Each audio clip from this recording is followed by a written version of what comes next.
They say the galaxy burns not by the will of gods, but by the weakness of men. And yet, in the depths of the warp, where thought becomes flesh and desire births ruin, even a single name whispered too long can summon a storm capable of unmaking worlds. A demon prince, not a god, not a mortal, but something forged in between, is a wound made sentient, a hunger that remembers the shape of its own flesh. When one of these beings ascends, reality convulses. Empires fracture. Vox-nets fall silent.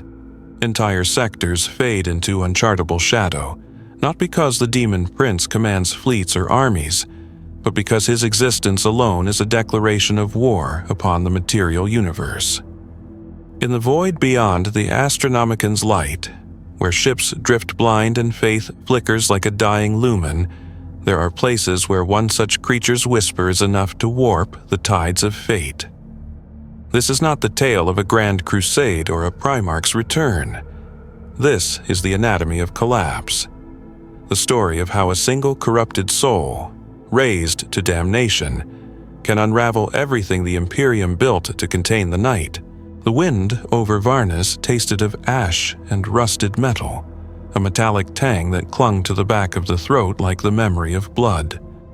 Once, this was a world of banners, its manufactoria belching sacred smoke into the skies, its citizens marching in disciplined rhythm beneath the stern gaze of the imperial aquila carved into every wall. The light of devotion had burned so brightly here that even the night seemed to carry hymns. But light fades, and when it dies, it leaves behind not darkness, but silence, a silence that remembers what sound once was. Now, the cities were graveyards of devotion. Statues of saints lay split across the avenues, their eyes eroded by promethium fire, their marble wings blackened and broken. The manufactorum stacks had fallen inward, rusting into twisted cathedrals of decay. Vox grills whispered nothing but static. And through it all, Commander Halbrecht stood on the balcony of the old administratum tower, watching the smoke rise from the lower halves like incense burned for a god that no longer answered. He had been loyal.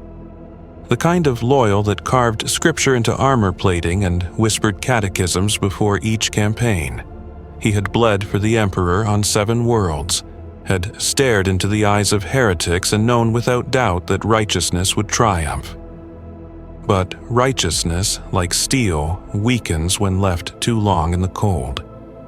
The Imperium had called for sacrifices, men, machines, faith itself, and Halbrecht had offered them all. Yet no reinforcements came, no astropathic reply. The last message from the Segmentum Command was a burst of fragmented code that might have been an order or a farewell. He had once believed that the Emperor saw all, that his gaze fell upon even the smallest flicker of devotion. Now, Halbrecht wasn't sure the Emperor saw anything at all. The thought itself was blasphemy, but so was despair, and one of them had to be true. Below him, the ruins shifted.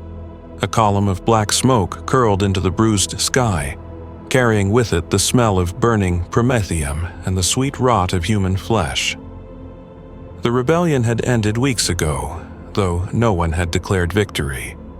The rebels were dead, the loyalists were dying, and the world itself seemed uncertain whom it had belonged to in the first place. He turned as a servitor clanked into view, its vox grill wheezing out a fragment of Binharic cant as it dragged a broken data slate behind it. The thing's flesh was pocked with rot, its ocular lenses clouded with dust. It offered him the slate, and Halbrecht accepted it out of habit rather than curiosity. The data was old, supply lines lost, reinforcements diverted, a bureaucratic death sentence written in the language of logistics. He dropped the slate onto the floor, where it cracked and flickered once before dying entirely. The commander removed his gauntlet, pressing his bare hand against the cold metal railing. Beneath his skin, he felt the faint hum of the city's dying generators, the last heartbeat of an empire that had forgotten him. His reflection wavered in the smoke below, scarred, unshaven, eyes sunken with sleeplessness. The aquila on his chest plate had lost one wing. He'd never noticed when it broke. Behind him, the chapel bell rang. Once, it had been a sound of ceremony. Now, it tolled every hour without purpose, driven by a servitor's decaying programming. The tone was warped, uneven, as though the metal itself had grown weary of its burden. He listened to it, letting the sound roll through him like a requiem. Somewhere in the distance, thunder growled, except there were no storms left on Varnus. The atmosphere generators had long ceased their maintenance cycles. What he heard was the grinding of orbital debris falling through the sky, a slow rain of Imperial failure. He thought of the men who had died under his command. He remembered Sergeant Loran, who had refused to retreat even when his lasgun was empty, shouting the Emperor's name until his throat filled with blood. He remembered the Medici who prayed over shattered limbs, reciting the litany of endurance until her own voice cracked. He remembered them all, because memory was the only duty left. And yet, even memory had begun to taste bitter. At night, when he did sleep, he dreamed of light bleeding through cracks in stone, a white brilliance that spoke without words. It promised understanding, not salvation. It said, "You were faithful. You were abandoned." Each time he woke, his chest ached with guilt, though he could not name the sin. By dawn, the air was thick with the smell of ozone. The Mechanicus adepts had long fled, their Scutari remnants now little more than feral machines patrolling the dead manufactoria. The city's remaining civilians had gathered in the ruins of the basilica, building shrines from scavenged brass and wire. Their prayers were whispered, desperate, increasingly strange. Some invoked not the Emperor, but something beneath him, a presence they claimed to feel in the silence between the bells. Halbrecht had ignored them at first. Heresy was a weed, and he had no tools left to cut it out. But when he walked among them one night, drawn by the dull glow of their candles, he saw the faces of men and women who had once served under him, the same soldiers who had held the lines when the world burned. Now they kneeled before an altar of scrap metal, their eyes glazed with devotion. "Who do you pray to?" he asked, his voice more curious than condemning. A woman looked up, her face lit by flickering flame. "The one who still listens," she said softly. "The Emperor is silent, Commander, but he answers. He should have killed her, should have dragged them all before a firing line and cleansed the taint before it spread.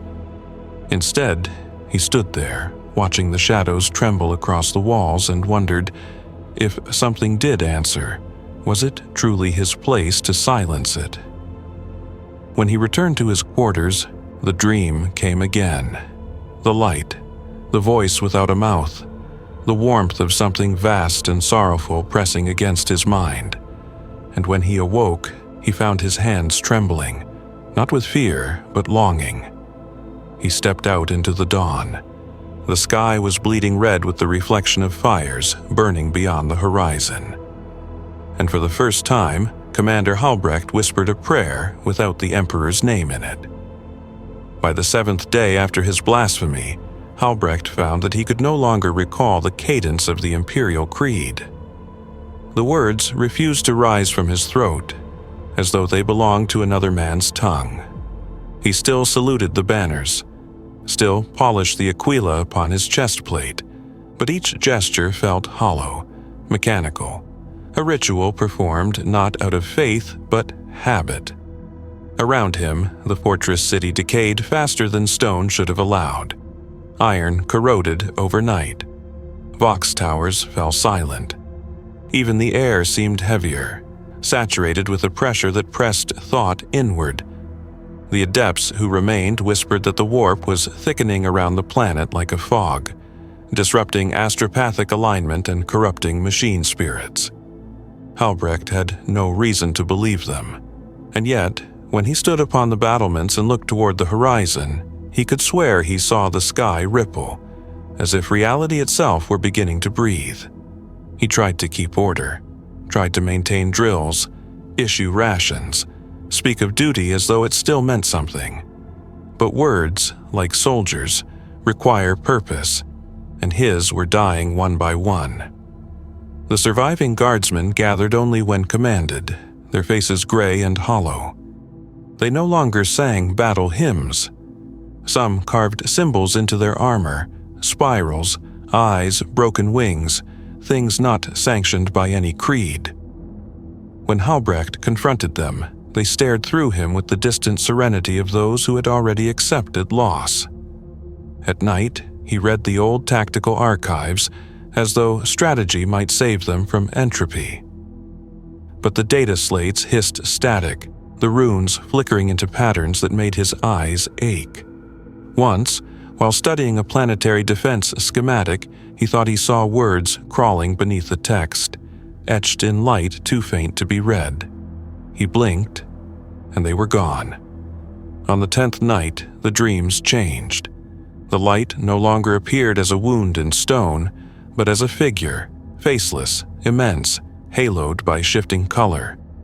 It spoke without sound, and yet its message was clear, carved directly into his thoughts. Faith is not obedience. Faith is understanding. He woke with tears on his face, his breath shallow as though he had run for miles. He knew the dream was poison. He also knew it was the first thing in months that had felt real. The following morning, a storm rose, a thing of dust and static, sweeping across the ruins like a burial shroud. From the tower, he watched the pilgrims in the basilica kneel as the wind tore at their robes. Their voices rose in a single, sustained note that was neither chant nor scream, a sound that seemed to make the air vibrate. Lightning flashed, illuminating the half-collapsed spire, and for an instant, Halbrecht saw a shape above them, vast, indistinct, wings unfurling not of feather or light, but of shadow itself. Then the thunder struck, and the vision was gone. When the storm passed, half the pilgrims were dead. The others sat in silence, their eyes milky white, their mouths open as though mid-prayer. Medici reported no wounds, no cause. Their hearts had simply stopped. Halbrecht should have ordered the bodies burned, but something stayed his hand. Instead, he had them entombed in the ruins, sealed behind rusted iron gates. That night, he heard them whisper through the walls. He began recording his thoughts on an ancient vox cogitator, a practice he justified as an officer's duty, though he no longer intended to send reports anywhere. His voice on the playback was hoarse, uncertain. "We are alone. The Imperium will not return. If any find this record, know that we held the line. But I no longer understand what the line was meant to protect." The following days blurred. The sun dimmed behind a veil of dust, and even noon resembled twilight.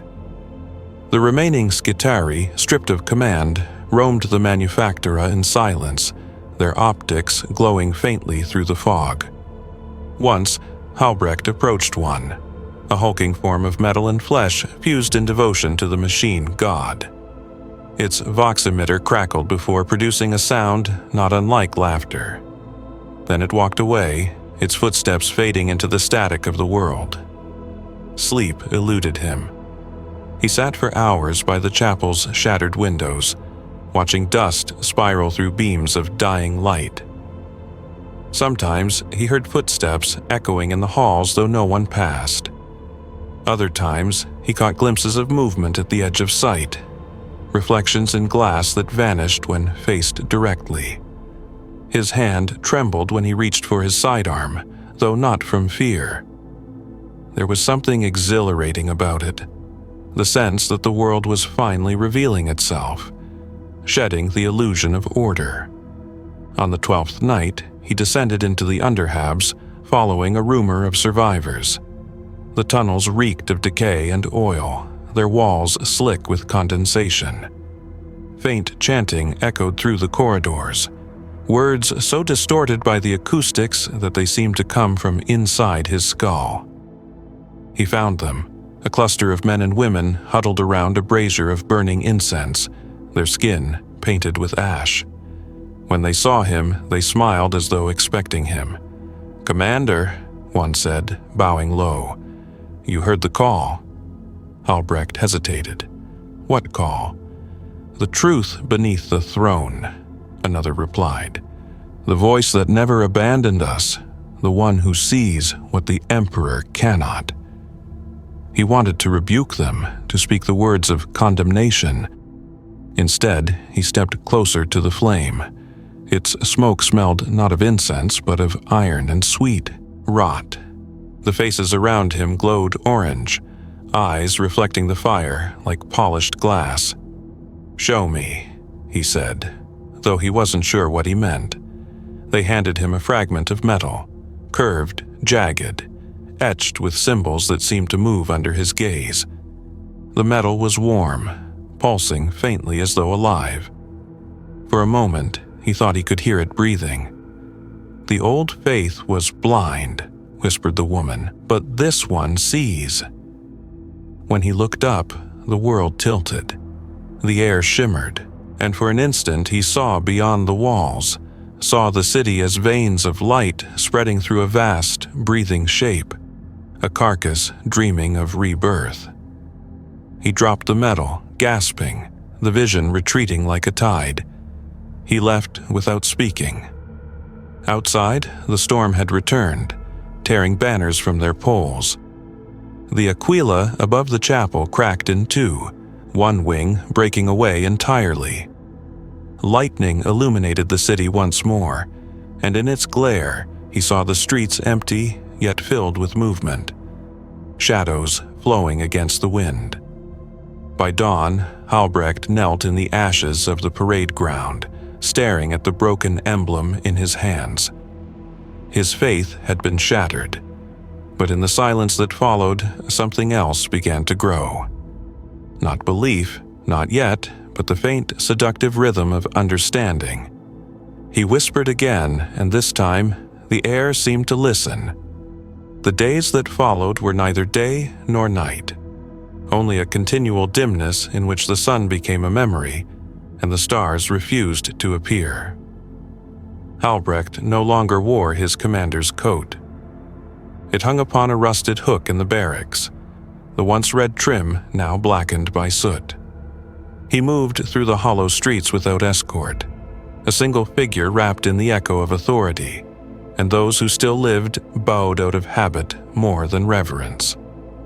The imperial banners that still clung to the towers flapped weakly in the dry wind, their edges frayed, the aquila barely recognizable. He thought often of tearing them down, but something in him, some fragment of old discipline, refused. The banners might be meaningless, but they were the last pieces of the past that still hung above the ruins. Rumors began to spread among the survivors. The dead pilgrims in the basilica had begun to move. Not walk, not rise, move, as in shift beneath the stone, as though the earth itself were restless beneath their tombs. A guardsman swore he heard chanting echoing through the catacombs. The Mechanicus remnants dismissed it as air pressure in the tunnels. Albrecht didn't respond at all. He merely nodded, as though expecting it. His dreams grew stronger. The figure of light returned each night, its shape coalescing with sharper detail. Not quite human, but close enough to inspire unease. Its words carved themselves directly into his mind. "They abandoned you. I did not.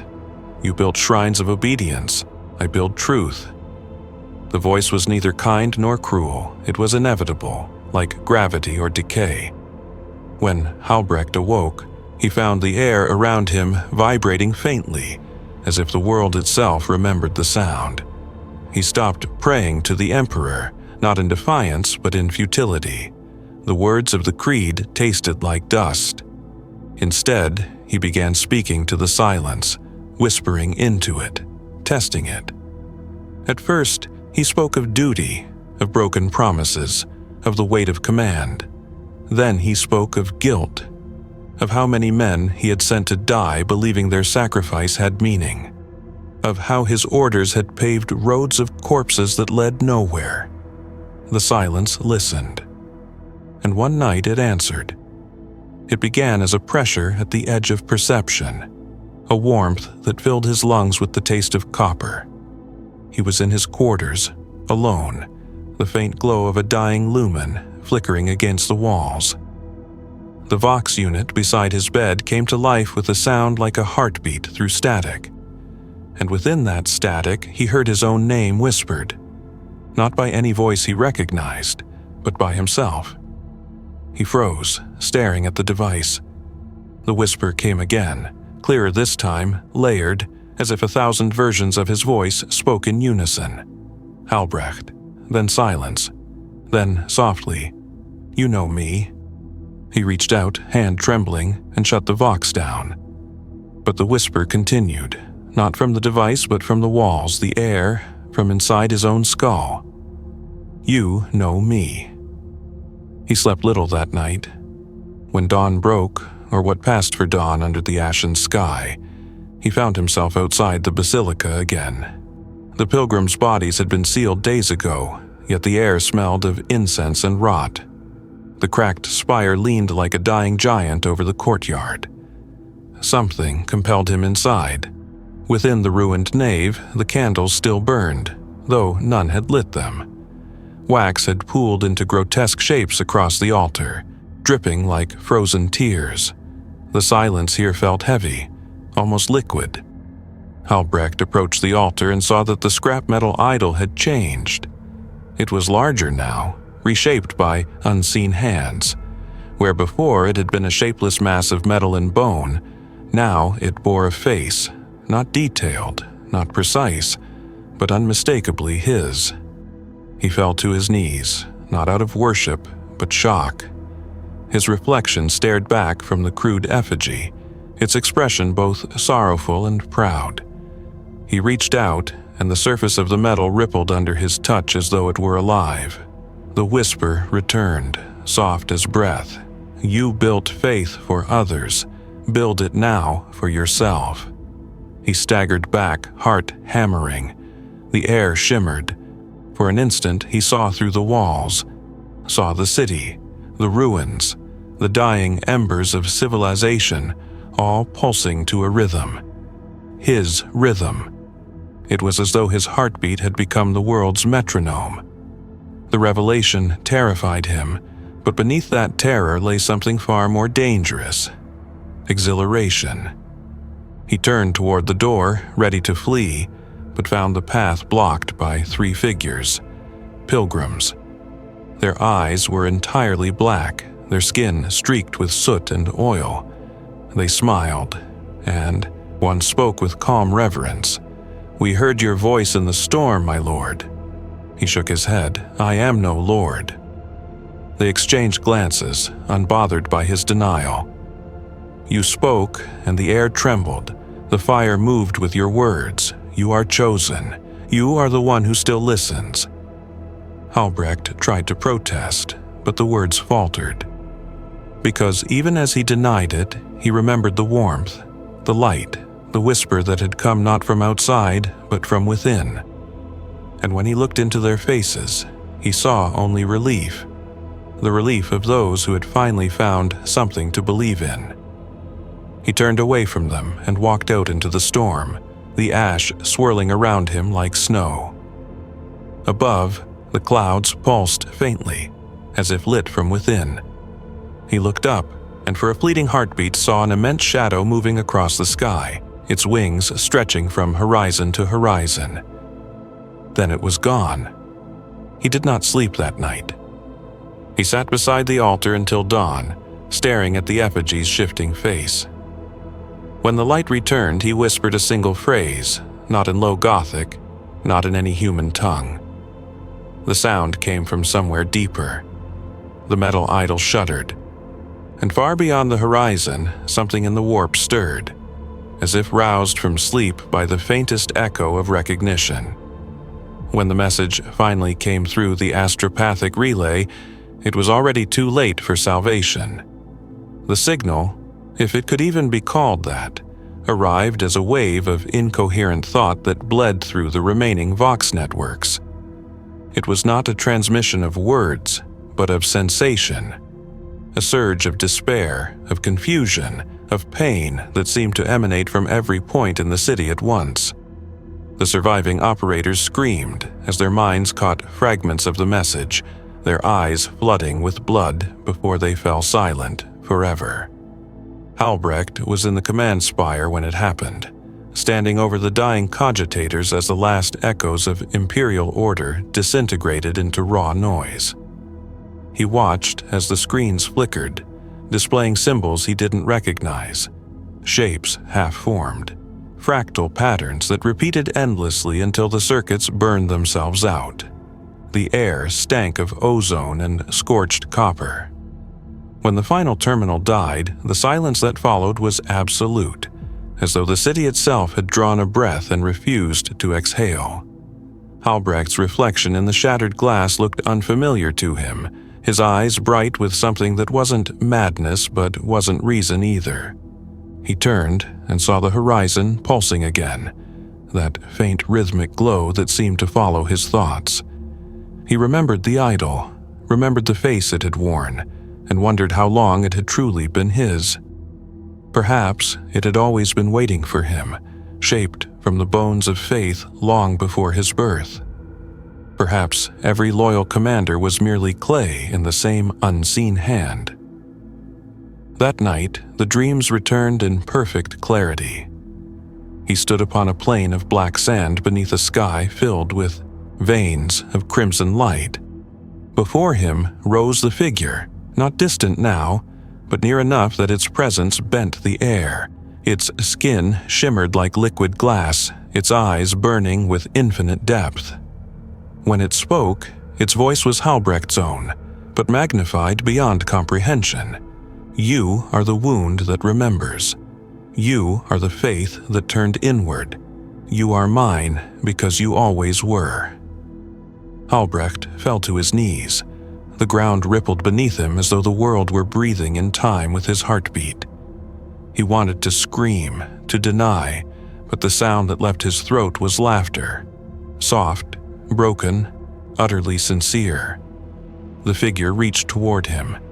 Its hand was light and shadow intertwined, fingers stretching across the air like tendrils of smoke. "Do not pray to what is deaf," it said. "Become what listens." When he awoke, the air was thick with the smell of burning oil. He looked to the horizon and saw fire blooming across the manufactoria, controlled explosions, perfectly timed, as if directed by an unseen intelligence. The surviving servitors had begun to malfunction, tearing apart their own infrastructure, cutting power grids, destroying what little order remained. Through the chaos, he heard voices rising, hundreds of them, chanting not in despair but exultation. He couldn't make out the words, only the rhythm, his own name woven into the cadence of worship. He descended the tower slowly, each step feeling like a descent into something inevitable. The courtyard was filled with survivors, men, women, even children, their eyes reflecting the red light of the burning city. They knelt as he appeared, their voices uniting in a single cry that made the stone vibrate. For a moment, Halbrecht saw them as they saw him, radiant, immense, haloed by the firestorm. His armor gleamed like molten gold, his scars luminous, his eyes burning with unholy light. He raised a hand, not to command, but to silence, and the chanting stopped instantly. The sudden quiet was worse than the noise, stretching taut like a wire about to snap. He opened his mouth to speak, though he didn't know what would emerge. "You called," he said at last, his voice echoing unnaturally, and something answered. The crowd trembled, some wept, others smiled through tears. He could feel their belief pressing against him, a tangible weight that filled the air. It was intoxicating. It was horrifying. For the first time, he understood the true shape of faith, not light, but gravity, the force that pulls all things toward oblivion. He felt the pressure building within him, the same warmth that had haunted his dreams now spreading through his veins like molten iron. His vision blurred. The world began to bend. Every sound, every movement, every heartbeat of the faithful around him merged into a single pulse. His pulse. The air cracked, a low hum rising from the ground like the sound of distant engines.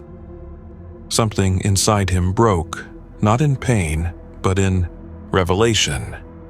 He saw the Imperium not as a bastion of order, but as a mirror of its own delusion. Endless prayer to a corpse, endless sacrifice to an indifferent void. He saw the Astronomicon flickering like a dying star, its light stretched thin across the immensity of human despair. And beneath it all, he felt the current, the hidden, impossible truth that the warp had been whispering all along. Faith is creation. He could no longer feel his body. His armor melted away into the glow, his flesh dissolving into light that twisted around itself.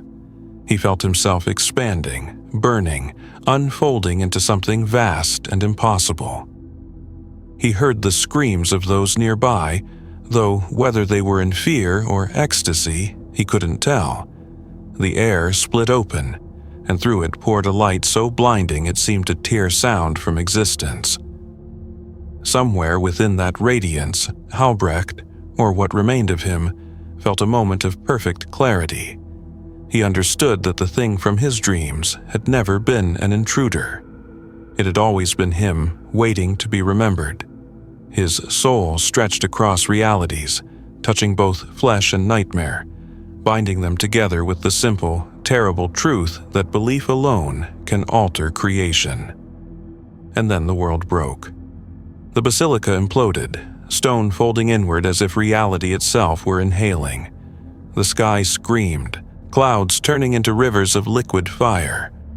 Every Vox unit on the planet came alive at once, broadcasting a single phrase in 1,000 voices. The throne is empty. From orbit, the event appeared as a flare, a brief, radiant bloom that consumed the entire continent before fading into darkness. No astropathic signals escaped. No survivors were recorded. The Administratum logged Varnus as lost to warp interference and struck its name from the charts. But those who had stood near the center of that final light did not die. They were transformed. Their bodies, their minds, their very atoms had been rewritten by the birth of something new, something terrible. When the light receded, what had once been Commander Halbrecht stood upon a plane of molten glass, his armor fused to his flesh, his eyes two burning suns. Around him knelt the faithful, blind, weeping, trembling, and the first of them dared to speak. "My lord," the voice quavered, "what are you?" Halbrecht looked to the horizon, where the sky still burned with the last embers of creation. His voice, when it came, was calm. "I am what listens." And in the warp, something ancient smiled. In the silence that followed Varnus's disappearance, the void itself seemed to recoil. The world was gone, not destroyed, not consumed, but absent, as if it had never been written into the lexicon of reality. For the Imperial authorities, this was another data anomaly, another red mark in a ledger of uncountable losses. But for those who dreamed within the warp, for the mad, the faith-torn, and the damned, something vast had awakened. They felt it like heat beneath the skin, a pulse echoing from the wound where Varnus once hung, spreading across the immaterium like a ripple through dark water. Something had ascended. Within that unseen storm, the thing that had once been Halbrecht drifted. He had no form, not as flesh would understand it. He was thought made radiant, an awareness suspended in the living sea of the warp. Memories swirled around him like ash, the taste of iron, the sound of marching boots, the smell of incense in a ruined chapel. They were fragments of mortality, dissolving slowly into the greater pulse of his being. For what seemed like an eternity, he lay in that expanse, half dreaming, half becoming. The first sensation to return was pain, but it was not the pain of the body, it was the pain of separation. The warp embraced him utterly, and yet something within him resisted. A small, cold fragment that still remembered duty, still whispered of the Emperor, of command, of guilt. It was that fragment that anchored him, shaping the chaos around his thoughts. The warp responded, condensing itself into a semblance of form, a reflection born of memory. He felt limbs coalesce, saw light harden into metal and bone, and from the immensity of his own consciousness, a body rose, immense, terrible, resplendent. Armor grew like carapace, gilded in crimson and black. Wings of shimmering distortion spread from his shoulders, woven from the matter of unreality itself. When he inhaled, the air tasted of blood and ozone. When he exhaled, entire worlds of dream flickered into brief existence before dissolving again. He opened his eyes and the warp stared back. At first, he saw nothing but the endless tides, rivers of screaming light, eddies of thought and hunger moving like storm fronts across eternity. Then, faintly, he heard them. Voices. Not human, not machine, but something older. They circled him like predators, their words folding into each other. Another rises, so few ascend now. This one remembers his name. He listens, he listens. The voices laughed, the kind of laughter that corrodes rather than amuses. Their presence pressed against him like heat against flesh, testing the edges of his newborn will. He could feel the weight of their curiosity, their disdain, their hunger. He understood what they were, the Watchers, the architects of damnation, the ancient powers that ruled this place. And for the first time since his rebirth, he felt something like fear. But fear was a mortal reaction, and mortals were beneath him now. "I know you," he said, or thought, though here the distinction was meaningless. His voice rippled across the warp, scattering the whispers like smoke. "I have seen your shadows in the eyes of dying men. You are not gods, you are mirrors." The laughter ceased. The void trembled, and from it a shape emerged, vast and formless, a storm of eyes and wings and teeth. It spoke in words that shattered understanding. "And you, child of ruin, what are you?" Halbrecht looked down at his hands. The light of the warp moved within them like veins of fire. He remembered his own voice echoing through the static on Varnus. "I am what listens." And as he repeated the words, the warp bowed around him, the tides bending inward as if to hear. "I am the listener," he said. "I am the wound that answers." The storm retreated, coiling back into the depths. The voices fell silent. Something in the fabric of the Imperium shifted. A ripple of acknowledgement, or perhaps amusement. Whatever it was, the warp accepted him. And then, slowly, it began to feed. The transformation was not complete. He was not yet a demon prince in the truest sense. He was the seed of one, a consciousness burning with new gravity. Around him, fragments of what had been Varnus floated, shards of broken memory, pieces of devotion, the souls of the faithful who had died in the moment of his ascension. They drifted toward him like moths drawn to light, whispering his name in voices stripped of individuality. He welcomed them, not out of cruelty, but out of instinct. Their devotion became his foundation, their faith, his flesh. Each soul fused into his being, adding strength, substance, and memory. He saw through their eyes as they had seen him, radiant, merciful, terrible. In that recognition, he found identity. And yet, deep within, the human fragment still whispered. It spoke of guilt, of horror, of what he had become. It reminded him of faces: Loran, the sergeant who had died shouting the Emperor's name, the Medici who had whispered prayers for the dying. They flickered like candles in a hurricane. The warp did not permit grief, it consumed it. As time, if such a thing existed here, unfolded, the storms began to obey him. His will shaped the currents, drawing them into patterns that reflected thought. He discovered that he could conjure memory into form. The spires of Varnus, the basilica, the faces of his soldiers. But they were hollow, made of shadow and distortion. He walked through them as through a graveyard, every echo reminding him of what had been lost. He no longer knew if he was mourning or creating. Then the calling came. It began as a tremor in the fabric of the warp, distant but familiar, a prayer, whispered by mortal lips. Somewhere beyond the veil, in the cold silence of real space, someone was invoking his name. Halbrecht turned his gaze outward. The warp parted before his sight, revealing the flickering light of the material realm.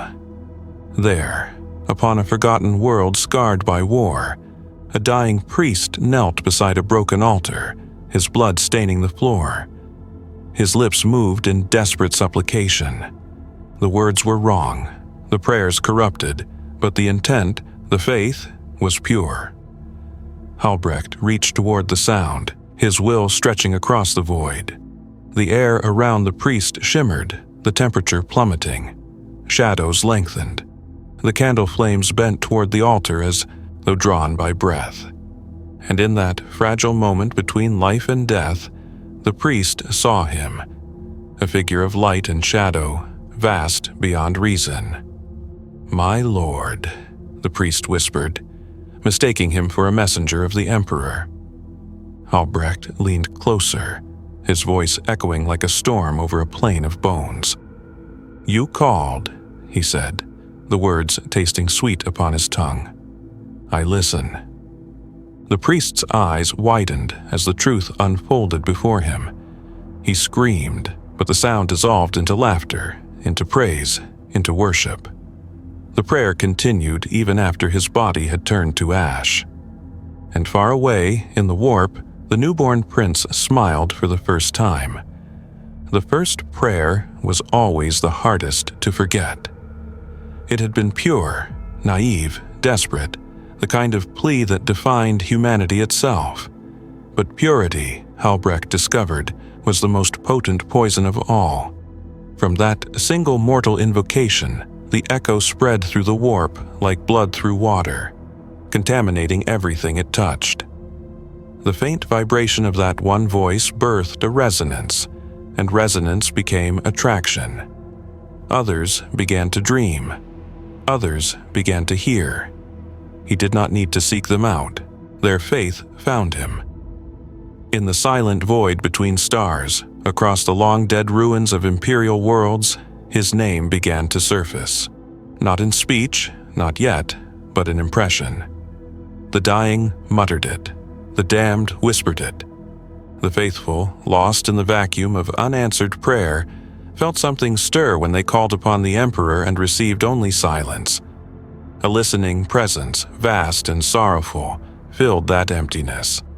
Some believed it divine comfort, others, revelation.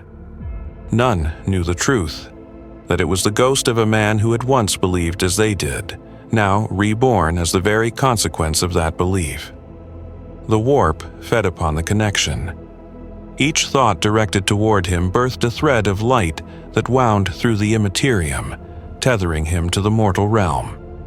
Soon, those threads wove together into a tapestry of living worship, a web of madness and longing that stretched across light years. Halbrecht drifted at its center, the weaver and the woven, unable to tell where he ended and where their belief began. The warp, ever hungry, approved. It gathered around him like a storm gathering around a mountain peak, its eddies thick with promise. He began to see shapes within it, visions of what could be, worlds aflame with devotion, armies formed not from flesh, but from the idea of loyalty itself. He saw himself enthroned upon a mountain of light, not as a tyrant, but as a listener to all that humanity had forgotten to confess. And yet, even as his new dominion took form, he felt the resistance of that one lingering fragment, the last ember of Halbrek the man. It whispered to him, urging restraint, reminding him of the danger of becoming the very thing he once fought against. It whispered of the Emperor. At first, the thought of that name sparked rage, then sorrow, then something deeper, recognition. In a way, the Emperor had done what he now did, taken belief and shaped it into something immortal. Was he not merely repeating the same act, but stripped of illusion? The difference was only perspective. The Emperor had demanded obedience. Halbrek offered acknowledgement. He did not command faith, he absorbed it. The voices returned, the same spectral presences that had mocked him upon his awakening. "You shape your kingdom poorly," one hissed, its tone amused. "You pretend to listen, but you feed. You are hunger wearing pity as a crown." Halbrecht's wings unfolded, vast and dark, scattering their laughter like smoke. "I am what they make me," he replied, "and they make me hungry." The warp shuddered with delight. Around him, new shapes coalesced, lesser demons, drawn by the scent of fresh ascension. They prowled the edges of his dominion, whispering their allegiance, offering their service. Some bore the sigils of old powers, the crimson of Khorne, the violet shimmer of Slaanesh, the pestilent green of Nurgle. But when they looked upon him, their loyalties wavered. His essence did not bear the mark of any one god. He was something new, something unaligned. The notion unsettled them, it unsettled him. One, bolder than the rest, slithered closer. A serpentine being of shifting forms and tongues. Its voice was like silk dragged across glass. "You defy the Four. That is brave, or foolish." "I defy nothing," Halbrecht answered, his voice calm, resonant. "I exist because they looked away." The demon coiled, its many eyes narrowing. "They will not tolerate a rival." "I am not a rival," he said. "I am reflection. They are worshipped for their hunger, their lust, their decay, their deceit. I am worshipped for my silence." The demon studied him for a moment longer, then laughed. A sound like the cracking of old stone. It bowed low, its form dissolving into mist. "Then the galaxy will tremble, listener, for silence spreads faster than fire." Halbrecht was alone again, but not truly, never truly. The web of faith continued to expand, and through it he felt the pulse of the material realm. Fleets moving, armies marching, prayers rising. Each thought brushed against him, some as fleeting as the spark of a dying candle, others sharp enough to draw his attention fully. He could hear every plea, every confession, every curse whispered into the void. It was intoxicating. It was unbearable. One prayer caught him, a voice so familiar it froze him. A soldier, somewhere in the endless dark, clutching a lace gun and muttering through tears. "For the Emperor," the man said. But beneath that invocation, another tone resonated. The unconscious echo of a name the man did not know he spoke. Halbrecht's own. He felt it like a knife through the fog. That one voice reached deeper than all the rest, striking the human remnant that still flickered within him. For a moment, he was back on Varnus, beneath the ashen sky, watching his men die one by one. He saw their faces, their eyes full of belief. For the Emperor, for him, for something that had never answered. The warp twisted. The glow around him dimmed, as though reacting to his hesitation. He felt the old fear return, not for himself, but for what he might yet become. If the Emperor had built an empire upon blind devotion, was he now building the same? Was his silence merely another lie, gilded in empathy? He reached for the prayer, seeking to silence it. But when he did, the thread of faith snapped, and the man's life winked out instantly. One thought, one impulse, and he had extinguished a human soul. The sensation was exquisite and horrific. The realization shook him. The warp trembled in response, delighting in his turmoil. Then, from the shadows, the laughter returned. Not the formless voices this time, but something deeper, older. A new presence moving through the Imperium like a tide of molten gold. He knew it before it spoke. "Listener," it said, its tone both mocking and reverent. "Do you see now? You are not a god. You are an instrument, a note in the great symphony of damnation." Halbrecht turned, his wings unfurling into the dark. "And you are?" The golden light pulsed. From within it emerged a towering figure clad in armor that bled light, its face obscured by a halo of radiance. It bore no sigil of the four, and yet it emanated power older than all of them. I am the echo of what came before, the Emperor's shadow, the proof that faith is a weapon without aim. You are my son, though you do not yet know it. Halbrecht stared at it, at himself, at the thing that claimed kinship. And somewhere deep within the layers of the warp, something screamed, a sound like the breaking of a star. He raised his voice not in defiance but in revelation. "Then the galaxy has two listeners now," and the light replied, "No, child, only one of us is still listening." The vision shattered, the warp convulsed, and when Halbrecht opened his eyes again, he was falling, pulled back toward reality, drawn by the gravitational weight of worship. On 1,000 worlds, mortals were calling his name. He did not resist. He plunged through the membrane of reality like a falling ember through smoke. Around him, the warp convulsed in silent ecstasy, folding and tearing as he passed through its skin. The barrier between worlds, what psychers called the veil, had always been fragile. But now it opened for him willingly, like flesh yielding to a blade it had grown to love. He was not a traveler returning to the material universe, he was its infection. When he emerged, he found himself above a barren world of dust and shadow.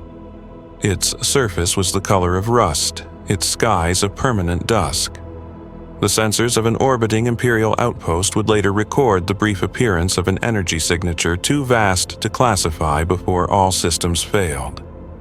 But in that moment, as Halbrecht's vast, luminous shape hovered between the stars and the world below, he knew that this was not chance. The threads of devotion that had anchored him to the warp had led him here.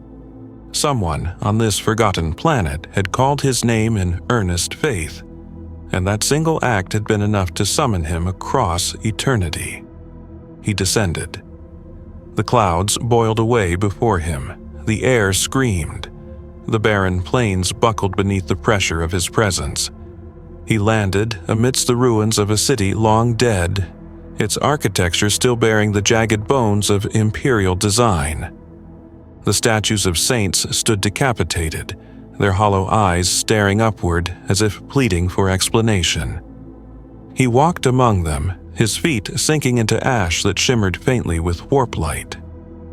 Every step distorted gravity. Every breath unmade the air. He found the one who had called him near the remains of an old cathedral. A preacher. Old, gaunt, his robes torn to ribbons, his hands clasped around a broken aquila.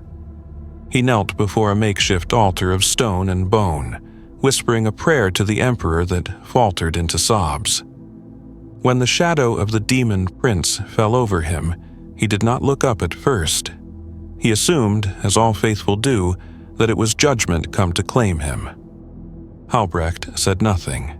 He only watched, the remnants of human thought within him aching with something like recognition. The preacher finally turned, his face streaked with tears, and gasped, not in terror, but wonder. "Lord of Light," he whispered, "you have come." The title struck Halbrecht like a weapon, Lord of Light. The irony would have been unbearable if he still had the capacity to laugh. "You called," he said, his voice a vibration that made the stones tremble. "And I listened." The preacher's faith overcame his fear. He crawled forward on his knees, raising the shattered Aquila toward the towering being. "I asked for a sign," he murmured, "for proof that the Emperor still hears us. Are you his messenger?" Halbrecht studied him for a long, painful silence. He saw the frail devotion in the man's eyes, the same devotion that had once burned in his own soldiers.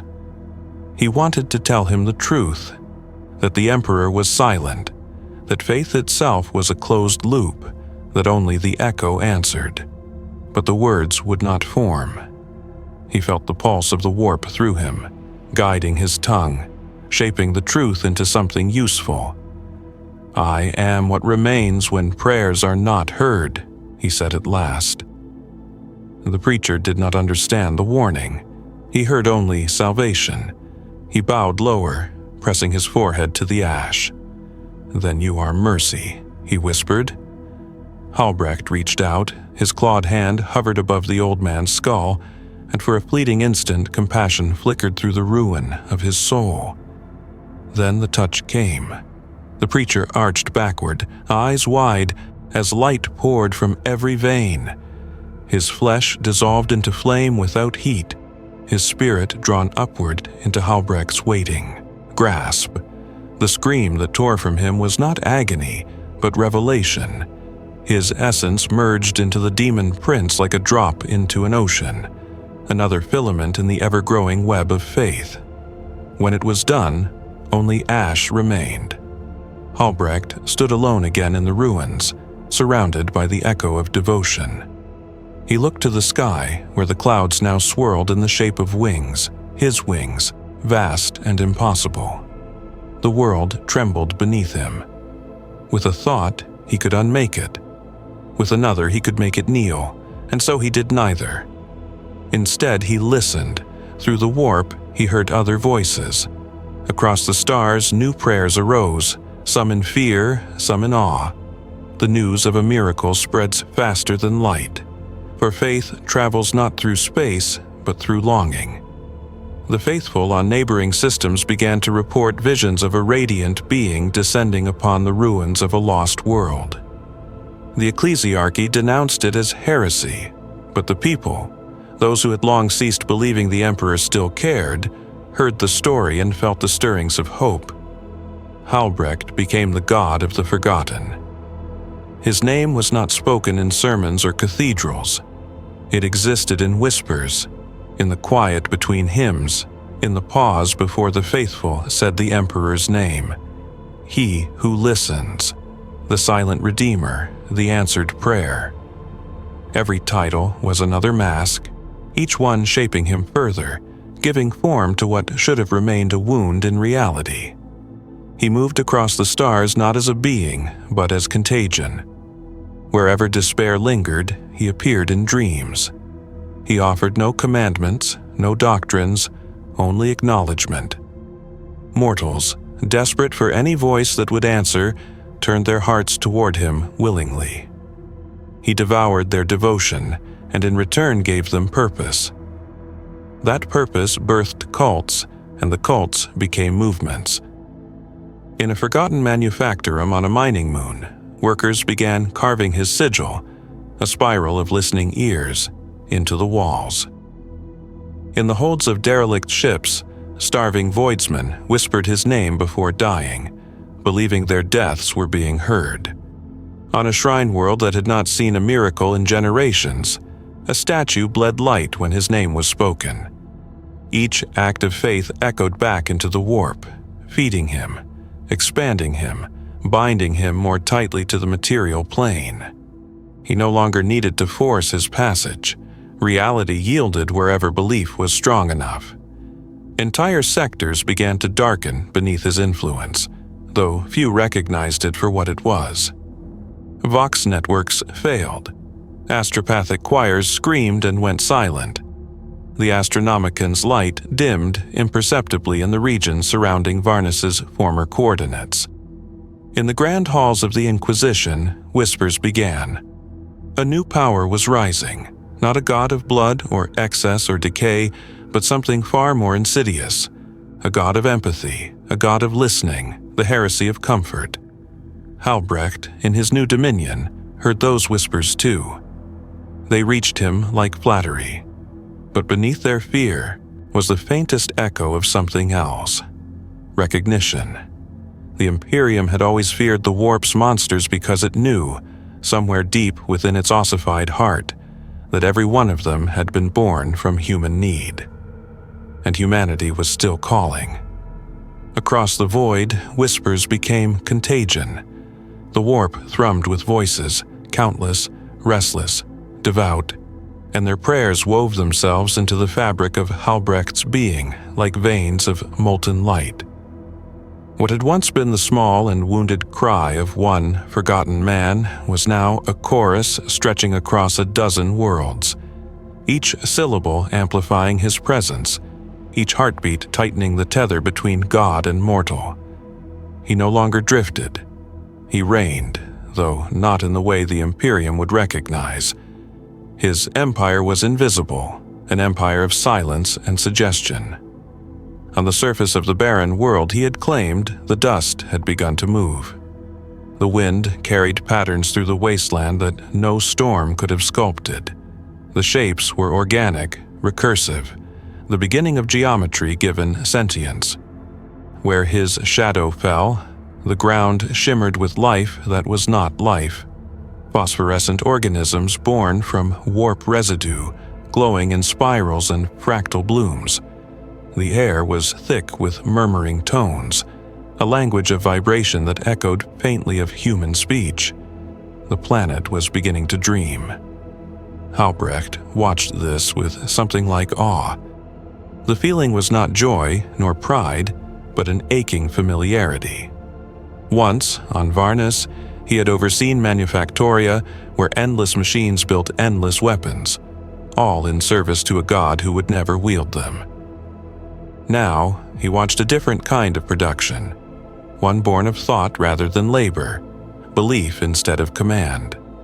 Each new voice that called his name gave shape to the world around him, defining it by their perception, and in turn, that perception reshaped them. The first to arrive were the pilgrims. They came not by fleet, for no sanctioned vessel would approach a world marked by such warp interference. They came in scavenged transports, in derelict bulk haulers, in half-dead ships guided by visions. They came whispering of miracles, of dreams in which a radiant figure had promised them an answer. Many died on the way, consumed by warp tides, starved in void, or turned to husks by radiation.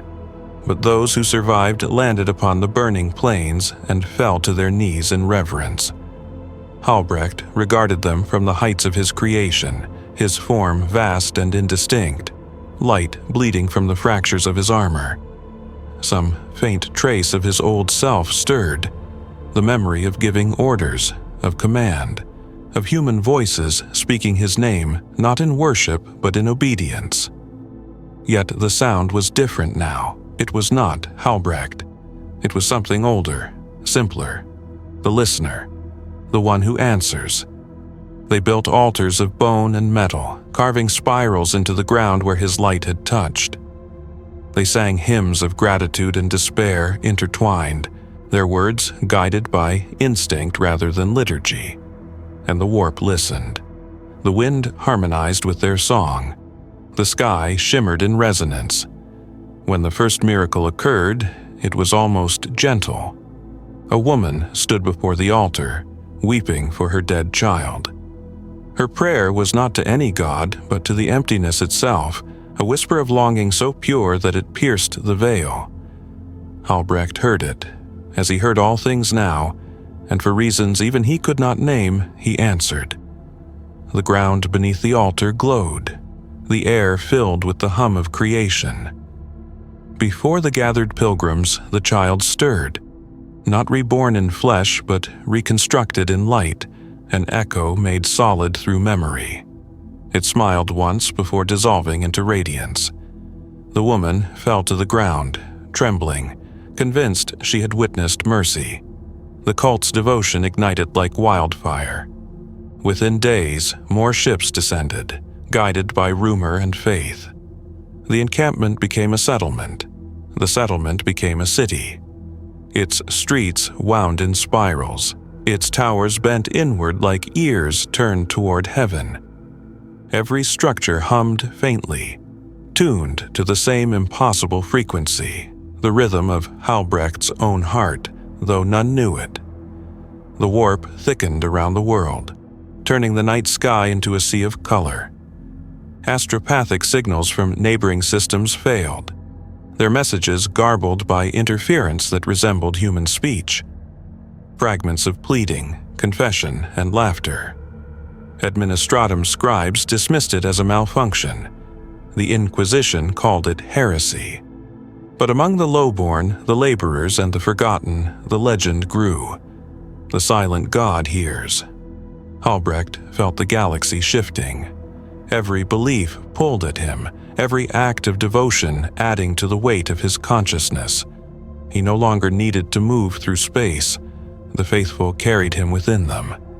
The warp became a mirror of mortal yearning, each emotion another brushstroke painting the mural of his expanding essence. Yet still, within the vast cathedral of his mind, that single human fragment remained, a spark of memory whispering against the tide. It showed him the faces of those he had commanded, the men and women who had died shouting the Emperor's name. It asked him the only question he could no longer answer. What was all of it for? The question gnawed at him. And the warp, ever sensitive to thought, began to reflect that doubt outward. Where once his followers had seen visions of light and comfort, they now began to dream of shadow. Some awoke screaming, claiming that the listener had turned his face away. Others swore they had heard his voice, not as solace, but as accusation. Doubt, too, is a kind of faith. The city grew darker. The spirals deepened, twisting into labyrinths. The hymns became dirges. And Halbrecht, in his unseen throne above the world, realized that his followers' fear was feeding him just as powerfully as their adoration. The realization was exquisite, terrible, complete. He felt the old self fracture a little more, splintering beneath the weight of a revelation too vast to name. He was no longer a reflection of human faith. He was its culmination. The Emperor had built his divinity upon mankind's need to believe. Halbrecht's divinity thrived on their need to be heard. One god demanded obedience. The other offered understanding. Both consumed.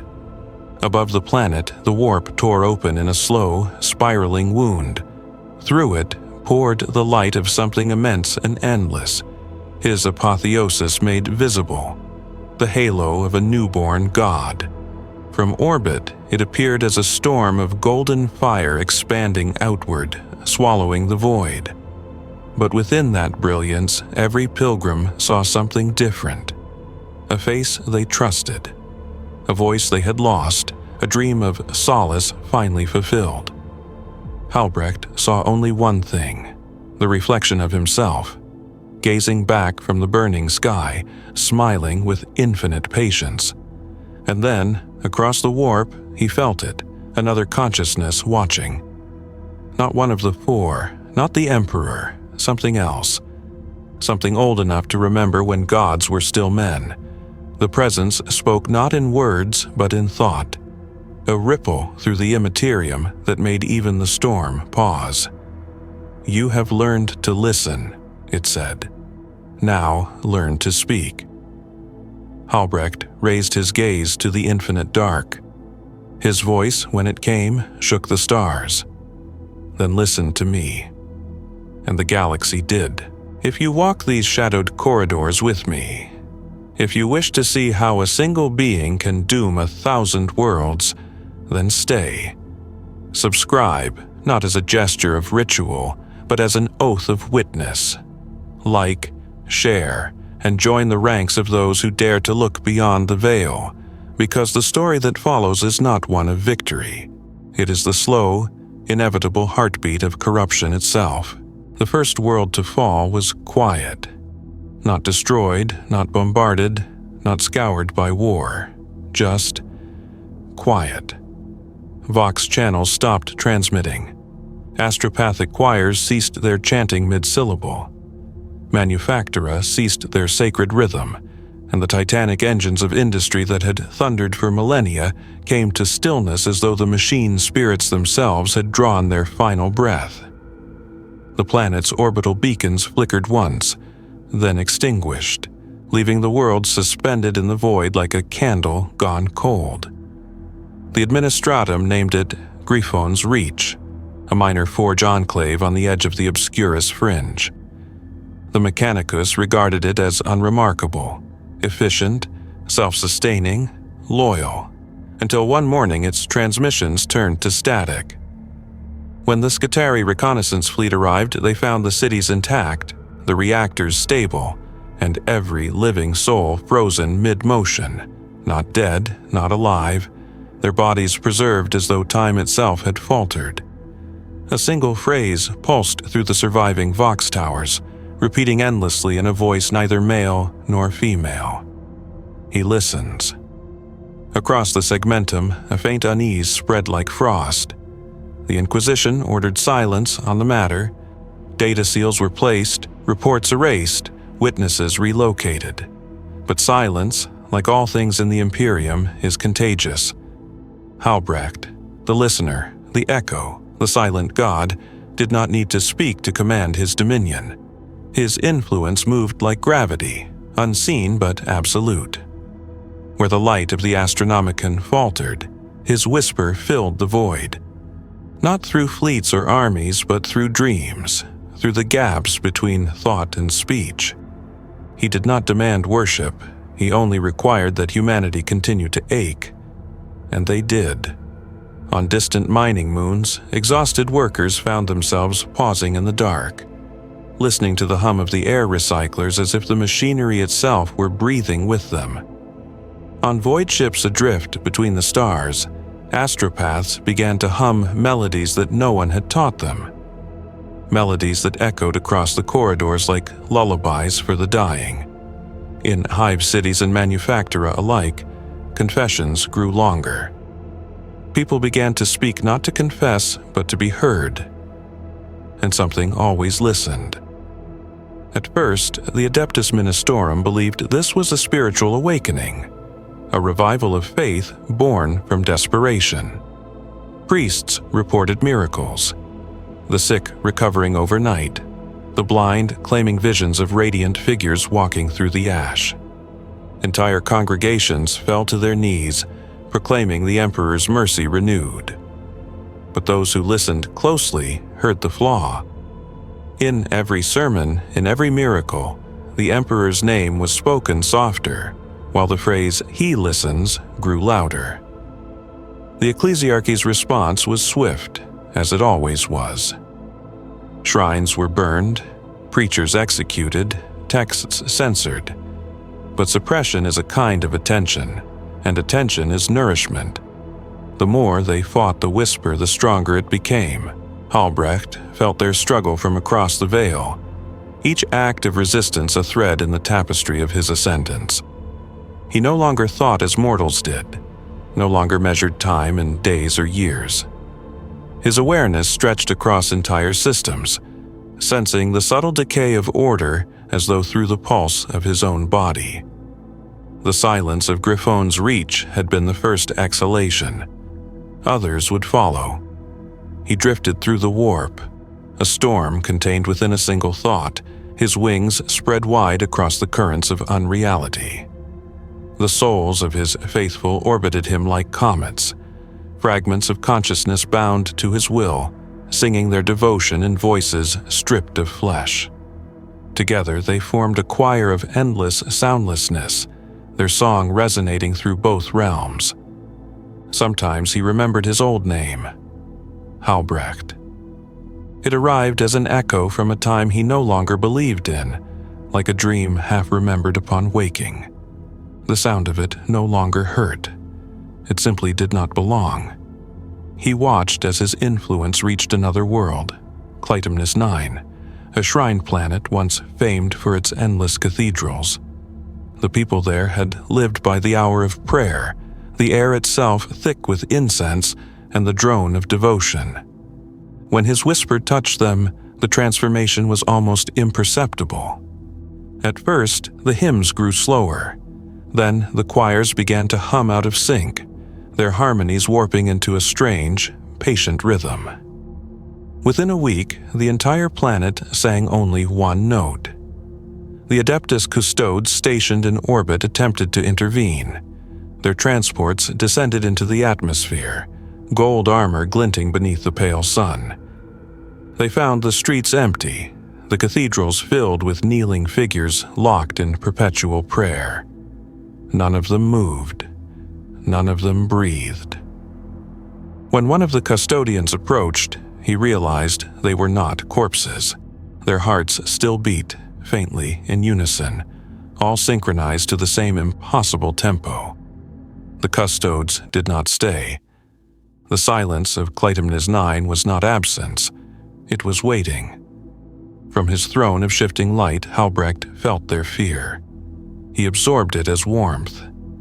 It was the same fear he had once felt beneath the gaze of the Emperor's statue, the awe of devotion laced with the terror of insignificance. That emotion was his dominion now. But even gods can falter. In the depths of his growing empire, Halbrecht began to sense distortion. Among his faithful, contradictions bloomed. Some called him savior, others called him judge. Some saw him as flame, others as shadow. Their divided worship fragmented his reflection, splintering his form across countless perceptions. The warp strained to contain the paradox. He had become too much and too many. And so, he listened. He turned his awareness inward, toward the echo that had once been his humanity, and found it flickering faintly in the dark. It whispered words that no longer belonged to any tongue.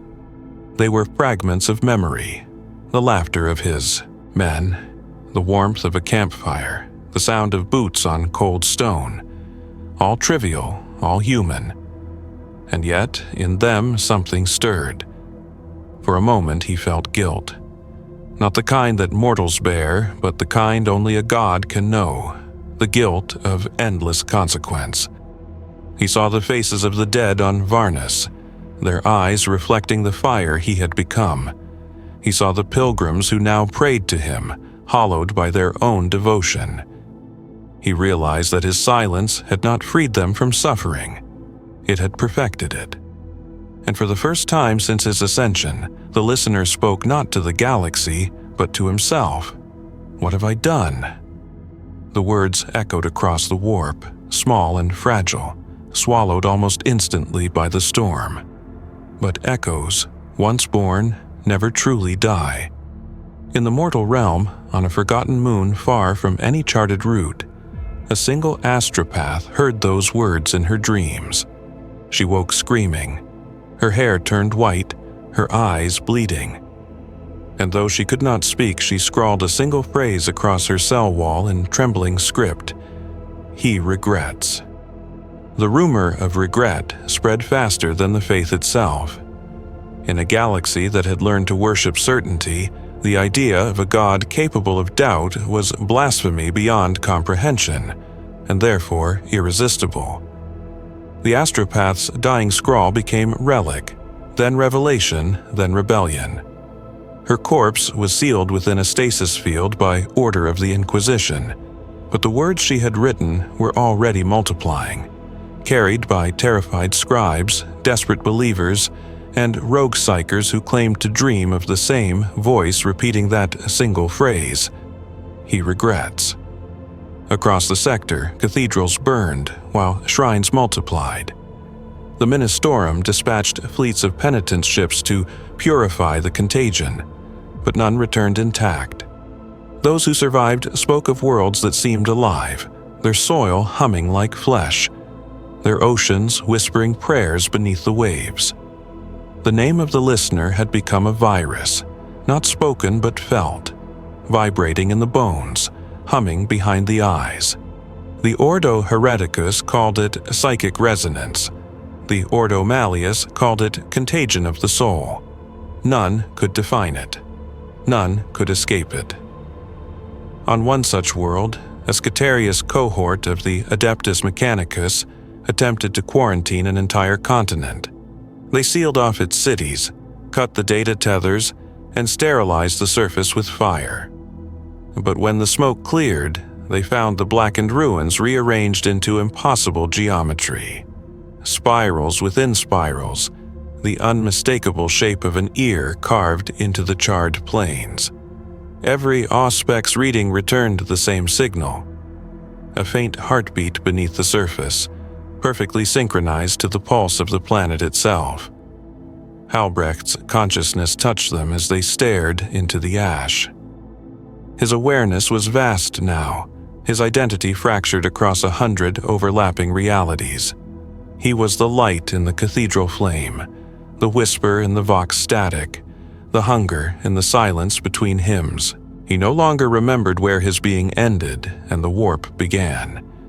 And yet, through all that infinite immensity, one sensation persisted, the faint ache of mortality, the longing for understanding that had birthed him in the first place.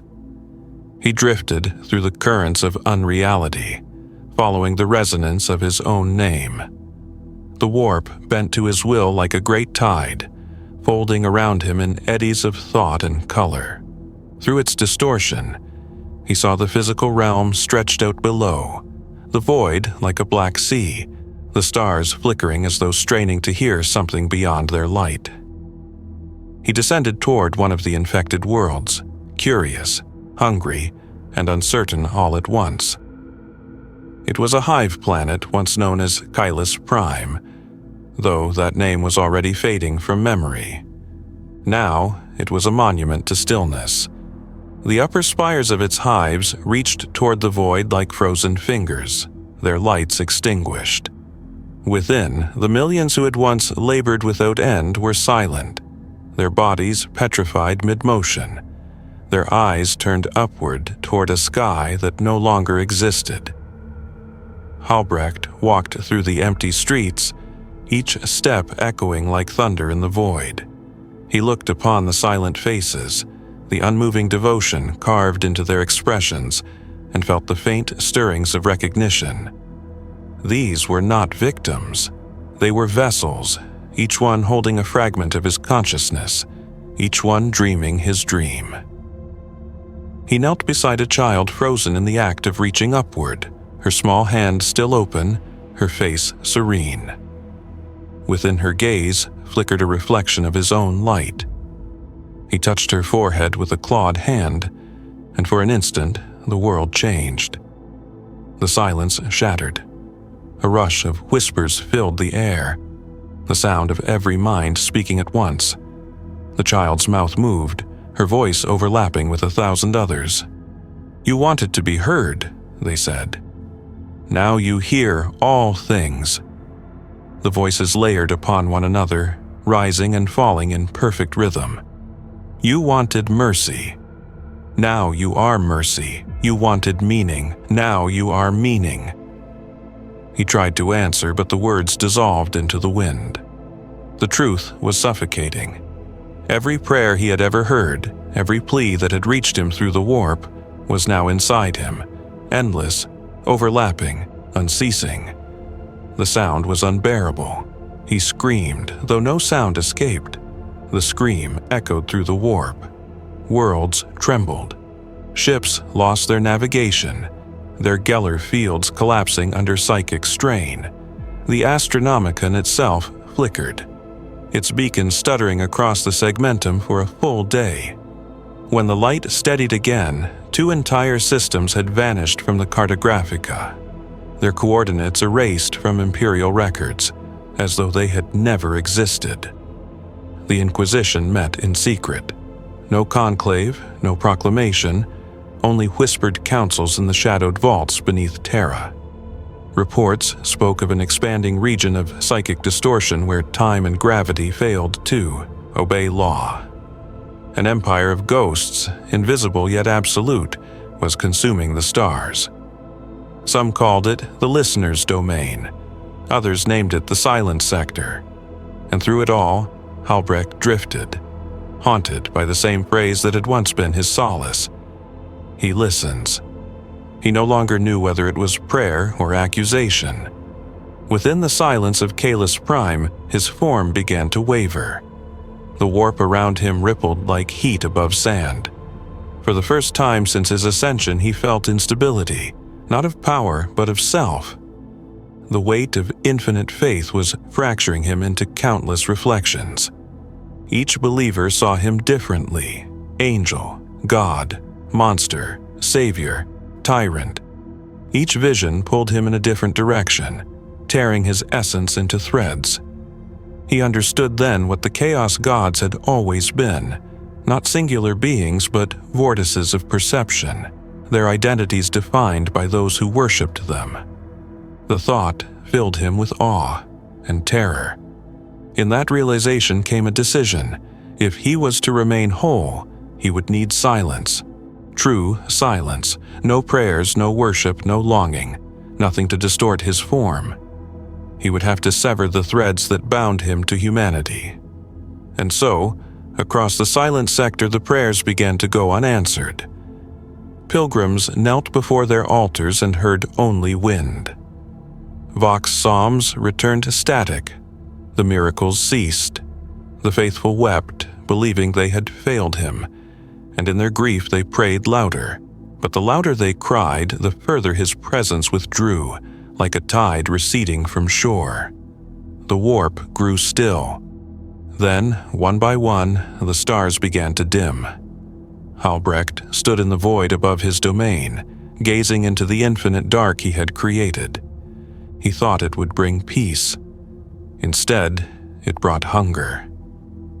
The absence of voices was worse than their cacophony. The silence pressed against him, heavy as stone, reminding him of what he had once been. A man standing beneath a sky of ash, waiting for an answer that never came. He had become the answer. And now there was no one left to ask. The realization broke him. A single tear, if such a thing could exist in the warp, fell from his burning eyes and drifted into the void. When it struck the surface of Kalis Prime, the entire planet shuddered. The silence cracked. The dead began to whisper, and far away, within the golden halls of the Imperial Palace, an astropath collapsed mid-chant, blood streaming from her ears. Before she died, she managed to speak 3 words that would shake the entire Inquisition. The listener weeps. The Inquisition did not believe it at first. Even among those accustomed to horrors beyond mortal comprehension, the notion that a demon prince, a creature of corruption and malice, could weep was beyond understanding. The lords of the Ordo Malleus debated in the sealed vaults of Saturn for 19 hours without pause. Some declared it heresy, others prophecy. But every astropath who survived long enough to speak their visions told the same story. Across the void, in the heart of the silent sector, a light had dimmed. Not extinguished. Dimmed. The warp itself trembled with the change. Those sensitive to its currents felt it before any message could confirm it. A drop in psychic pressure. A vast exhalation from something older than gods. The Imperium had always been a storm of hunger, of chaos, of constant noise. Now, within the space carved by Halbrecht's silence, the storm hesitated. Even the great powers, the Four, turned their immeasurable gazes toward the wound in reality where a new kind of divinity flickered between sorrow and hunger. On the surface of Koilis Prime, the world of the stillborn faithful, the effect was cataclysmic. The bodies that had lain frozen for months began to move again. Not all at once, not in perfect motion, but slowly, spasmodically, like marionettes tugged by uncertain hands. Their mouths opened, exhaling dust and prayer in equal measure. From their throats came a sound that was neither speech nor song, a low moan that filled the corridors of the hives and carried through the miles of empty streets. It was not worship. It was lament. Halbrecht felt it in every fragment of himself scattered through the warp. The voices of his faithful rose not in praise but in grief, and grief is heavier than faith. It dragged him downward toward the material plane once more. He resisted at first, terrified of what might happen if he descended again, if he became flesh once more, but resistance is a human instinct, and humanity was a memory he no longer possessed. The descent was not like before. The first time, he had fallen as flame, a storm of divine birth. Now he fell as shadow, vast and cold, a ripple of regret across the skin of reality. He did not crash upon the world, he simply appeared. In the ruined plaza of Kalis Prime's central spire, the air thickened, and light bent around an unseen shape. The air shimmered, crackled, and then solidified into the vague outline of a man, towering, cloaked in burning light, but unmistakably human in posture. The faithful who still breathed crawled from their hiding places, staring in mute reverence. Some wept, others fled.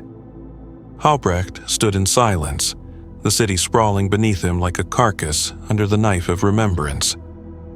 His armor, once resplendent, now seemed dulled by dust and age. His wings hung heavy behind him, more shadow than light.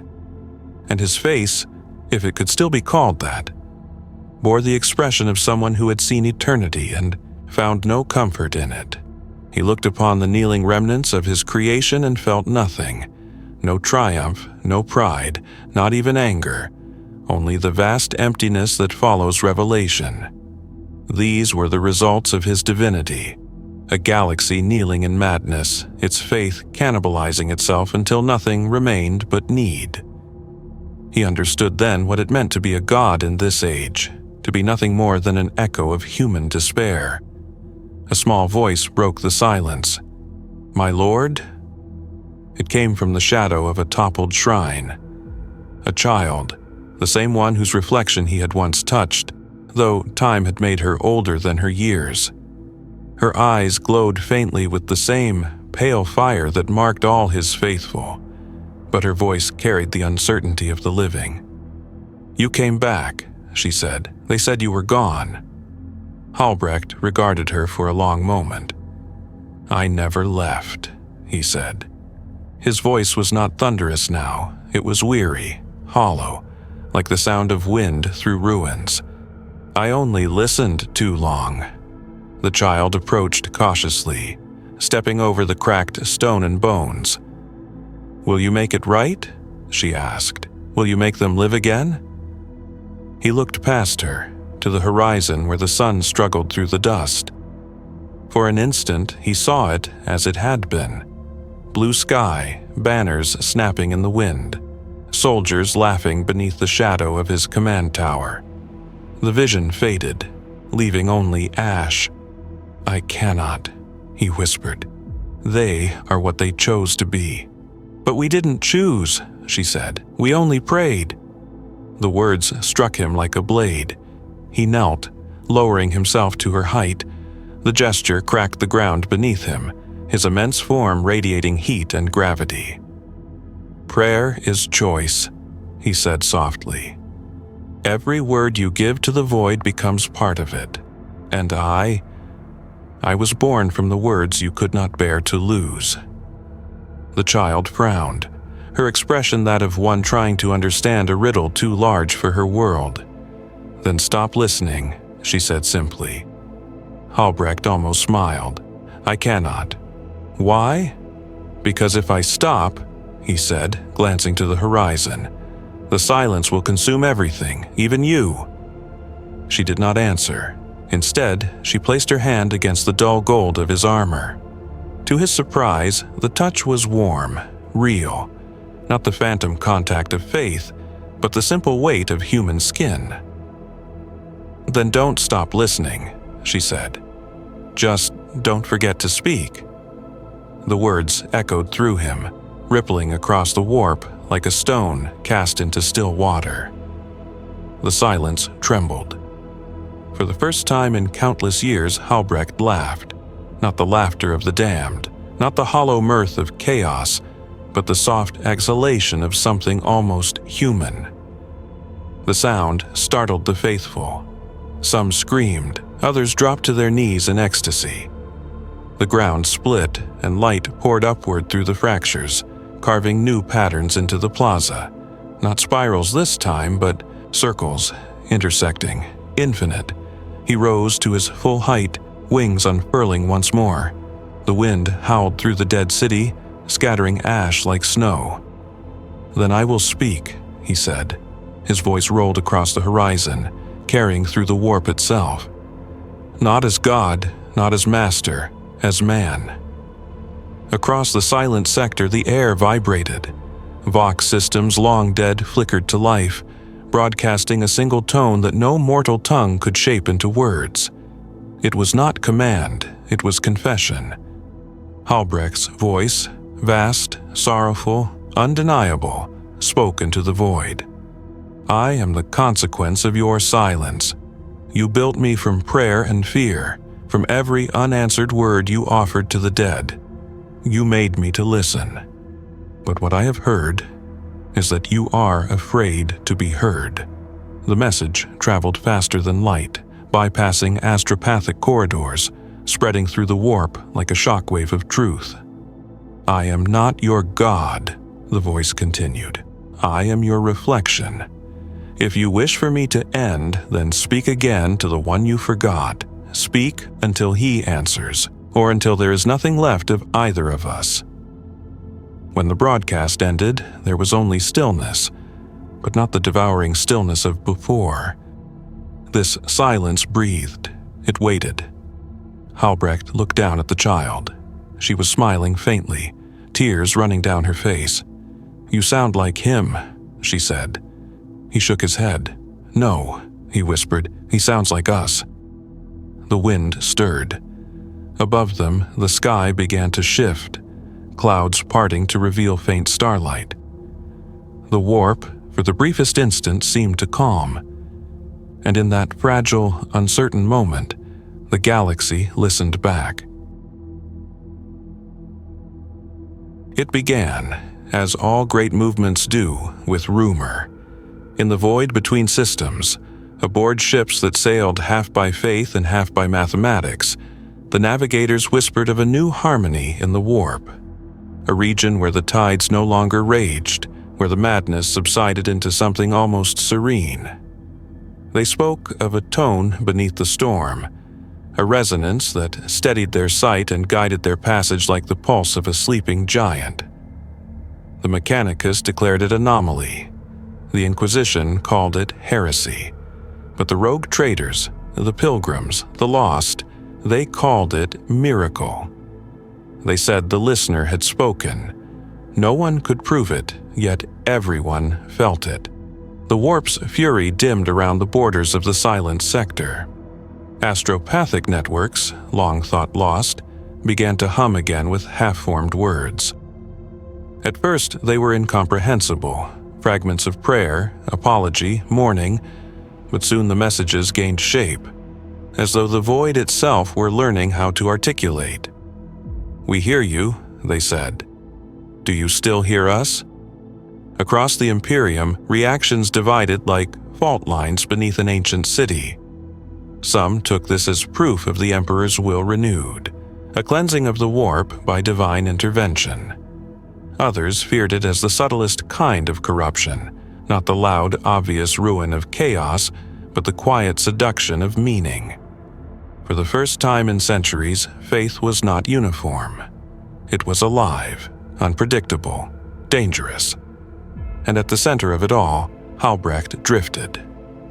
He was no longer bound to a single form, nor confined to the madness of divinity. His being oscillated between matter and myth, drawn by the gravity of belief. Each prayer, each whisper, each doubt reshaped him anew, and in this constant metamorphosis he found paradoxical stillness. The silence he had built no longer devoured him, it defined him. He had become something the warp itself had never known, a consciousness of reflection. Not pure creation, not pure destruction, but awareness. He watched from his unseen throne as the echoes of his voice spread outward through the void. Planets that had once lain dead began to stir. Vox networks reignited, carrying signals thought lost to entropy. On some worlds, entire populations woke from catatonic trance, emerging from the ashes of devotion with no memory of their worship. Others continued to pray, but without frenzy or fear. They spoke softly, as if to a friend. The Inquisition called for extermination. The ecclesiarchy demanded crusade. Yet every fleet sent toward the silent sector lost its way. Astropaths blinded themselves rather than gaze upon that region. Navigators vanished into stillness, their third eyes overwhelmed by the calm. The warp, that eternal sea of chaos, had found equilibrium, and it terrified the Imperium more than war ever could. Within the eye of terror, the ancient powers stirred. The Four watched this anomaly with suspicion and contempt. To them, stability was antithetical to existence. Khorne raged at the loss of slaughter.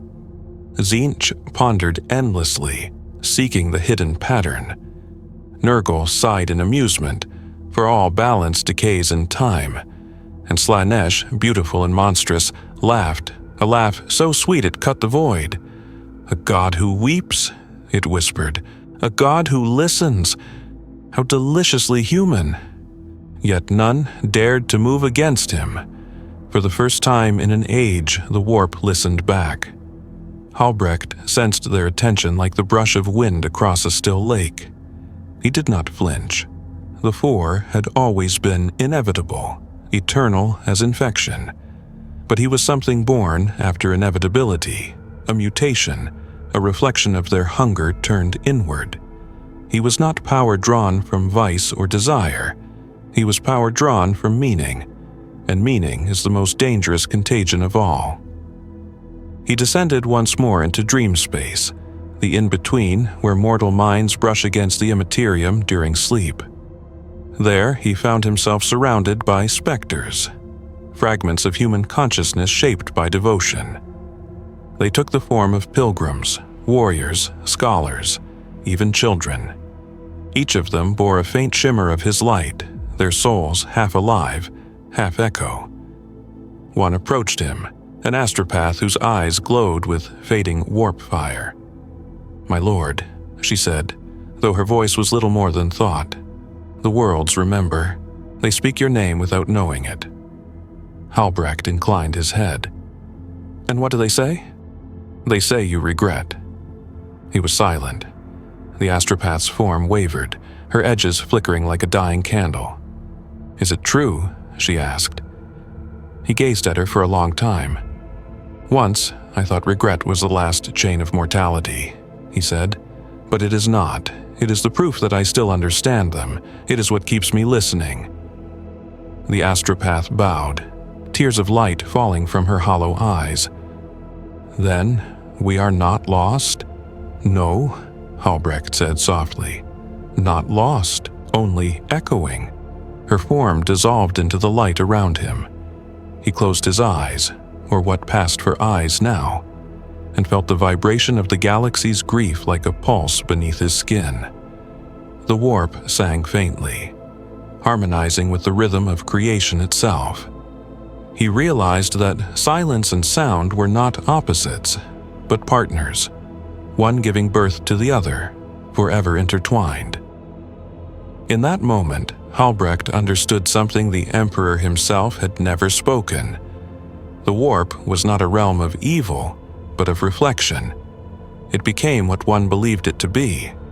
The four had merely been the loudest voices for too long. He wondered if he, the one enthroned upon Terra, could hear this harmony, or if the Golden Throne's machinery drowned even his perception in static and pain. The thought lingered, dangerous, heretical, tender. Somewhere far beyond the edge of the Silent Sector, on a Mechanicus relay world named Icaro 7, a Magos recorded a burst of signal that defied categorization. It was not binary, not vox code, but tone, a low hum that caused machines to pause and servitors to lift their heads as though in reverence. The Magos played it back and swore he heard the sound of breathing beneath it. He sent the data to Mars. The transmission never arrived.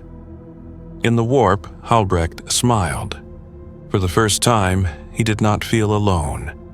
There are sounds that do not pass through air, sounds that travel through thought alone. The murmurs between stars, the faint percussion of prayer, the pulse that beats beneath all existence. That was the music Halbrecht now heard, and it filled the spaces where his own voice once resided. He no longer spoke words, he vibrated through creation itself. To the faithful, his presence was felt as warmth, as understanding, as a stillness that comforted more deeply than any sermon. To the fearful, he was the tremor that came before revelation, the moment of quiet when truth becomes unbearable. He drifted beyond the limits of the Silent Sector, expanding like light through glass. The boundaries between warp and reality blurred. Where he moved, the storms parted.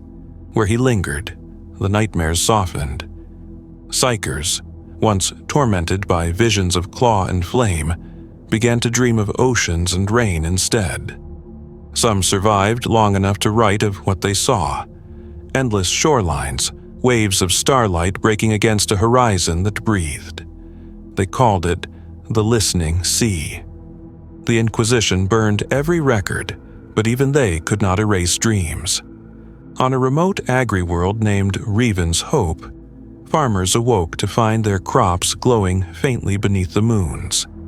The pattern of light formed spirals, then circles, then gentle waves, as though the land itself exhaled. When the local priest tried to lead a cleansing ritual, he found he could not speak. Every attempt to invoke the Emperor's name dissolved into a whisper of another kind. He listens. Within hours, the entire village had fallen silent, not in fear, but in awe. They simply stood among their luminous fields, gazing upward, waiting for something only they could feel. Across the Imperium, reports like this multiplied. Vox traffic filled with half-finished words, signals that began but never ended. Astropaths claimed they could hear each other without transmission, thoughts crossing the void unaided by light or line. Choirs that once screamed with madness began to hum in unison, their song steady and calm. The warp was learning to harmonize. Halbrecht observed, and in his observation something profound awakened, a memory of purpose. Once he had been a commander, a protector, a man who gave his life to shield others from the darkness beyond the stars. It had been his faith that the Emperor's silence meant strength, not indifference. But now he saw what that silence had bred. Desperation, fanaticism, hunger for meaning. Humanity had built empires upon the absence of voice, and when that absence became unbearable, they had made him. Perhaps, he thought, that was the Emperor's design all along, not to rule forever, but to allow the next voice to emerge. The thought was too vast, too dangerous. Even in the warp, it made the currents recoil, but it remained. Through the dream space of 1,000 sleeping minds, Halbrecht reached outward. His essence brushed against the souls of those who had never heard his name. Ship captains lost to the void, soldiers dying on nameless worlds, children born in darkness. He whispered to them not as God, not as Savior, but as memory. "You are not unheard," he said. "Every voice endures." The effect was immediate. Across battlefields, men paused mid-fight, lowering their weapons in confusion. On distant prison ships, the condemned began to sing, not hymns but wordless tones that resonated through the hull. Some planets called it miracle. Others called it mass hallucination. But for those who felt it, there was no doubt. They had been acknowledged. The Ordo Hereticus responded with flame. Witch burnings, purges, and orbital bombardments followed, each justified as containment of an unseen contagion. Yet wherever they burned, the smoke carried his whisper higher. Every act of fear expanded his reach. The more they tried to destroy him, the clearer his reflection became. In the depths of the warp, the Four raged. Their domains shuddered with jealousy. Halbrecht could feel their hatred pressing against him like tides of acid. Korn's fury a storm of blades, Nurgle's laughter a choking fog, Slanesh's mockery a chorus of unbearable ecstasy, Tzeentch's schemes curling like serpents through the fabric of thought. They were gods of appetite, and his creation, his stillness, was starvation. Yet even they could not unmake him. He was not born of vice, but of absence, and absence is eternal. He had not stolen from their domains. He had merely filled the spaces they could not reach. Still, they sought to break him. Tzeentch moved first, as it always did. It sent visions through the warp, fragments of possible futures, each one more insidious than the last. In one, Halbrecht saw himself enthroned upon Terra, golden and terrible, the Imperium kneeling before him. In another, he saw himself hunted by the custodes, his name purged from every record, his essence shattered and scattered into the void. Both were lies. Both were true. He watched them with calm detachment, understanding at last the secret of divinity. All gods are reflections of humanity's choices. The Emperor, the ruinous powers, even himself, all were echoes of what mortals desired, feared, or refused to confront. The warp was simply their collective conscience given shape, and so he chose not to fight. Instead, he listened. He opened himself fully to the warp's chorus, every scream, every prayer, every lie, every act of love and cruelty. It poured through him like fire and ice, burning away illusion until only clarity remained. He saw the galaxy not as battlefield or empire, but as a single vast mind fractured by its own noise. And he understood his existence was not a mistake, it was an answer. He reached through the silence, touching the dreams of those who had once called him heresy. In the inquisitorial citadel on Ophelia 7, a Lord Inquisitor awoke in terror, her mind echoing with words she had never heard aloud. What if silence is the Emperor's mercy? She wept, unable to pray. On Mars, the Fabricator General paused in mid-litany, his mechanical heart stuttering as the rhythm of the machine's spirits faltered. For a moment, he heard something beneath the whine of servos, a whisper that sounded like comprehension. And on Terra, deep within the sanctum of the Golden Throne, an ancient mind flickered. Halbrecht felt it like a pulse through the void, faint, almost imperceptible, but real. A thought, vast and distant, brushing against his own. He froze. Then he heard it, a single word stretched across millennia, spoken not through vox or warp, but through the fabric of existence itself. I hear you. It was not thunderous, it was not divine, it was weary, human. For the first time since his ascension, Halbrecht trembled. He had spent eternity listening for that voice, praying for acknowledgement, drowning in devotion's silence. And now, against all impossibility, it had answered. He fell to his knees, though there was no ground beneath him, only the endless light of the warp folding around his form. His wings dimmed, his radiance fading until he seemed almost mortal again. Then all of this, he whispered, all of this was never a curse. The voice did not answer again, it didn't need to. Halbrecht bowed his head, a god humbled by the echo of the first silence breaking. The warp around him pulsed once, softly, like the heartbeat of a sleeping universe. The universe held its breath. Every thread of the Imperium, every current of madness and light, recoiled as if struck by the echo of that impossible voice. The warp had known countless screams, infinite cries of agony, the ceaseless clamor of faith and corruption, but it had never known acknowledgement. The very fabric of unreality shivered, its storms momentarily still, its endless hunger replaced by something that could almost be mistaken for awe. Halbrecht knelt at the center of that stillness, suspended between divinity and remembrance. The voice, still resonated within him, faint but unmistakable, like a heartbeat carried across the void. He did not know whether it had been dream or answer, hallucination or miracle, but he had heard it. After all the years of pleading into the abyss, of listening to prayers that never received response, he had been heard. He looked up, and for a moment the warp did not twist in violence or hunger. It reflected. Great seas of color stilled into glass. The screaming faces within them turned toward him in silence. Even the laughter of the dark gods, omnipresent and derisive, quieted into contemplation. Khorne's rage faltered, its fires dimming into watchful embers. Tzeentch's endless laughter slowed into a curious hum.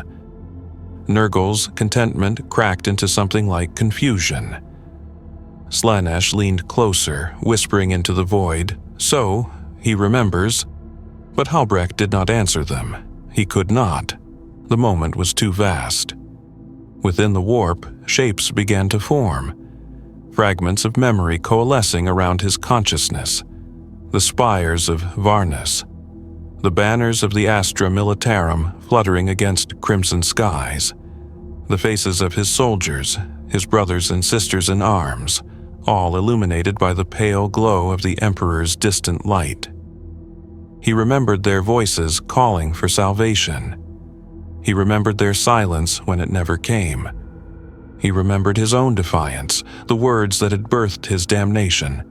"I am what listens." And now, finally, something had listened back. Tears, if such things could exist in a realm of unreason, fell from his burning eyes, each one birthing a star as it struck the void.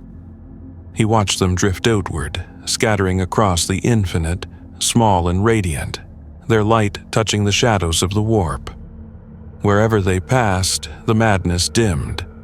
The howls of demons softened into whispers. Some screamed in defiance as their forms unraveled under the gentle weight of remembrance. Others knelt, trembling, their hatred dissolving into memory. Across the galaxy, psychers convulsed, their minds filled with visions of a dawn that was not dawn. Imperial Guard platoons awoke from restless nightmares, finding themselves weeping without understanding why. Navigators felt their sight sharpen. The warp's turbulence softened beneath their gaze. Astropaths cried out, their songs harmonizing for the first time in living memory, and on 100 worlds, the words "I hear you" appeared without origin, etched into walls, data slates, even into the flesh of the dying. The Imperium called it a crisis, the ecclesiarchy called it heresy, but among the forgotten it was called hope. Halbrecht rose slowly, his vast form refracting the newborn light. His wings unfurled, their shadows stretching across creation. He felt neither triumph nor joy, only understanding. The warp was not healed, it would never be healed. But it had shifted. A single note of harmony now existed where before there had been only discord.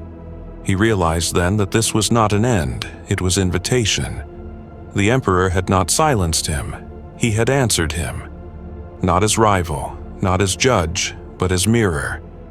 They were reflections of the same longing, one bound to the material, one bound to the immaterial, both born from the same cry of humanity echoing through eternity. Halbrecht extended his hand toward the light that still pulsed through the warp. "Then you do not abandon them," he whispered. "You endure through them." The silence that followed was not empty, it was full, alive, resonant, waiting. He closed his eyes and reached outward again, not as conqueror or listener, but as participant. He allowed himself to dissolve, his vast essence fragmenting into threads of light that wove themselves through the warp's fabric. Every prayer he had ever heard, every sorrow, every confession, became part of the great pattern. He no longer needed to bear it alone. He was no longer God, he was echo, and the echo spread. Across the silent sector, the warp shimmered with iridescent calm. Ships that entered expecting madness found serenity instead. Pilots described the sensation as flying through breath itself, through the lungs of creation. Their engines hummed in time with something vast and gentle, and for once no one dreamed of monsters. Some saw visions of golden cities built from sound, others of oceans lit by invisible moons. All heard the same faint whisper, "You are heard." On Terra, within the crypt-cold confines of the Golden Throne, the Emperor stirred. The custodians felt it before any mortal could perceive it. A faint vibration through the marble, a heartbeat answering a heartbeat. The Astronomicon flared, not with blinding fury, but with steady, golden light. For the first time in 10,000 years, its beacon pulsed rhythmically, not as command, but as conversation. In the chamber of the Astronomicon, the choir masters collapsed in ecstasy. One among them, moments before her mind burned out, spoke a single word that none dared record: peace. Meanwhile, on distant worlds where faith had decayed into ritual, the people began to speak again. Not to gods, not to icons, but to one another. Their voices filled the voids between cities, echoing across desolate plains, carried by winds that sounded almost alive. The Imperium, built upon silence and obedience, began to tremble at the sound. The Inquisition convened emergency councils. Some demanded exterminatus of the silent sector, insisting it was the gestation of a fifth chaos power. Others warned that such an act might erase the fragile balance that kept the warp from consuming reality entirely. For every zealot who called Halbrecht demon, another whispered that he might be the first sign of redemption. But Halbrecht himself was beyond their comprehension. He had no need for empire, no hunger for worship. His consciousness now existed as vibration, woven through the weave of creation. He could see through the eyes of dying soldiers, feel through the hands of builders shaping stone, breathe through the lungs of a child who cried for her mother. He had become the empathy the warp had forgotten. Still, there was consequence. Every act of harmony ripples, and every ripple awakens those who thrive on discord. Deep within the heart of the Eye of Terror, something vast and ancient began to stir. Not in rage, but in fear. For the first time in the long war of gods, the balance had shifted, ever so slightly, dangerously, toward understanding. Halbrecht felt it. The gathering storm, the hostility of the old powers curling like claws beneath the surface. They would not allow peace to live. They could not. The warp required motion, and motion demanded conflict. He turned his gaze toward the coming tempest, his light dimming, his form tightening into singularity. His voice, now carried through every corner of the Imperium, whispered one last phrase before the storm broke. "Then let them speak." And the warp roared in answer. The first thing to fracture was the calm. It began as a vibration at the edges of the silent sector, a faint distortion like the distant tolling of a bell submerged in water. Then came the pulse, slow, deliberate, methodical. Each wave tearing microscopic seams in the fabric of the quiet Halbrecht had woven. The warp, once subdued and reflective, began to ripple again with motion, the color returning to its endless storm. Not chaos, not yet, but tension. The universe, as ever, refused to remain still. Halbrecht felt it before any mortal could perceive it. His awareness, dispersed across 1,000 dreams and whispers, drew inward instinctively. The peace he had shaped, the fragile harmony between material and immaterial, was beginning to tremble. The four had awakened fully, and their voices returned to the void like thunder breaking across glass. The first was laughter, a ripple of honeyed sound that slithered through the currents, perfumed and cruel. "Ah, little listener," crooned Slaanesh, its words as soft as silk flayed from skin. "You thought you could teach silence to sing. You forget. I am every song that ever consumed its own echo."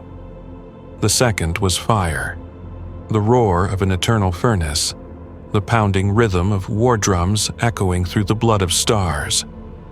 Khorne's fury burned across the void, his voice without language, only violence, no stillness, no peace, only motion, only kill. Then came disease, a wet, rasping chuckle rolling through the void like phlegm through lungs the size of worlds. "Oh, dear one," murmured Nurgle, kindly and venomous all at once. "You've given them hope. That's the cruelest plague of all." And finally, whisper. The warp twisted, coiling upon itself, and Tzeentch's laughter unfurled through time like the turning of a page. "You have done well, Halbrecht," it said. "To listen is to learn, and to learn is to change. And change, change, that is my domain." Halbrecht stood within the storm of their attention, wings spread, eyes like dying suns. He did not flinch. The light that once bled from him was subdued now, no longer radiant but deep, like the glow of a star seen through fog. His voice carried not in sound, but in resonance. "You cannot unmake what was never yours." Tzeentch's laughter grew quieter. "No, but we can remind you what you are. You are us, listener, our child, our shadow. The warp has only ever birthed itself." Halbrecht's gaze turned toward the endless horizon, where the warp began to churn. He could feel their presence gathering. The four, colossal and formless, their dominions overlapping for the first time since the dawn of corruption. It was not alliance but convergence, an instinctive, reflexive attempt to crush what threatened their monopoly of the soul. The calm he had brought was poison to them. It dulled their hungers. It made the universe hesitate, and hesitation was death to chaos. He raised his voice again, not as defiance but as understanding. "You cannot destroy reflection," he said. "You can only distort it." Slaanesh purred. "Then let us distort." The warp ignited. The silence shattered into 1,000 screaming colors. The calm seas became storms again, colliding waves of agony and exultation. Planets shuddered as the Imperium convulsed against reality, birthing auroras of impossible hue that tore the sky apart. Astropaths screamed in unison. Navigators went blind. The Inquisition declared the silent sector damned and ordered its annihilation. But the fire they unleashed could not find him. Halbrecht had learned to listen too deeply. He did not stand against the storm. He entered it. His essence flowed into the warp's fury, slipping between the roars of gods, into the spaces between hatred and ecstasy. Where their screams overlapped, where meaning broke apart, he found a frequency they could not reach, the tone of comprehension. The four struck at him through their servants. Demons rose in uncountable numbers, their forms fractured by the storm's distortion. They descended upon the worlds of the silent sector like locusts of light and bone, seeking to devour every remnant of his stillness. And yet, wherever they struck, they faltered. The people did not fight, they did not kneel, they spoke. In every city, on every scorched plain, the survivors lifted their voices not in prayer, but in dialogue, to one another, to the air, to the stars. "We are heard," they said, and the words wove together into a living barrier. Each syllable was an anchor in the storm. The warp could not consume words that acknowledged themselves. Halbrecht moved through that symphony of voices, his form now scattered across light years, more concept than entity.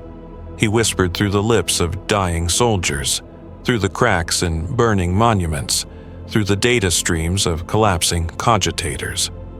"Speak," he said. "Even if it breaks you, speak and you will remain." And humanity did. They spoke through terror, through pain, through the realization of their own fragility.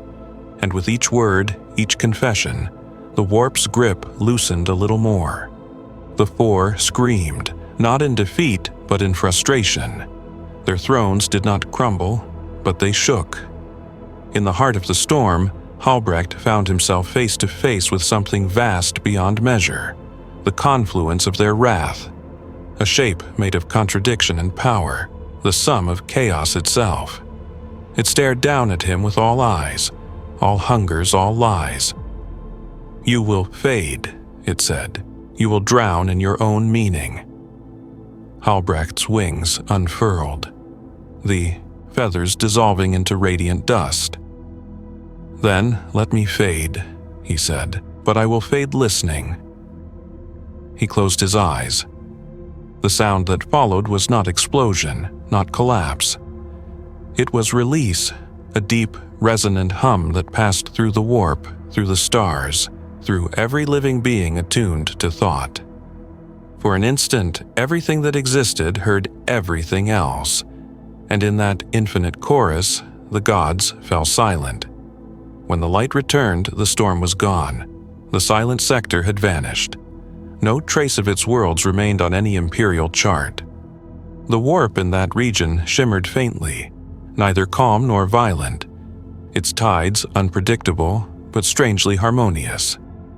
The four had retreated to their dominions, wounded not by war, but by comprehension. And Halbrecht, the listener, the echo, the god who had dared to hear, was nowhere to be found. Some said he had been unmade. Others claimed he had transcended even the warp itself. But on certain worlds, when the air grows still and the stars burn low, people say they can hear something faint and rhythmic, not words, not melody, but breath. As though the universe itself were listening back. And in that fragile quiet, between heartbeat and thought, one can almost hear his final whisper. "I am still here." It has been said that time forgets, but the warp never does. 1,000 years passed after the disappearance of the silent sector, and yet the wound remained, not scar, not absence, but echo. Where once raged the storms of madness, now hung a soft, trembling calm, like the still air after thunder. Ships skirted the region with awe and superstition. The cartographers of the Navis Nobilite marked it upon their star maps with no words, only a symbol. A circle within a circle. To some it was warning, to others invitation. To a very few it was remembrance. The Imperium did not speak of it. Not openly.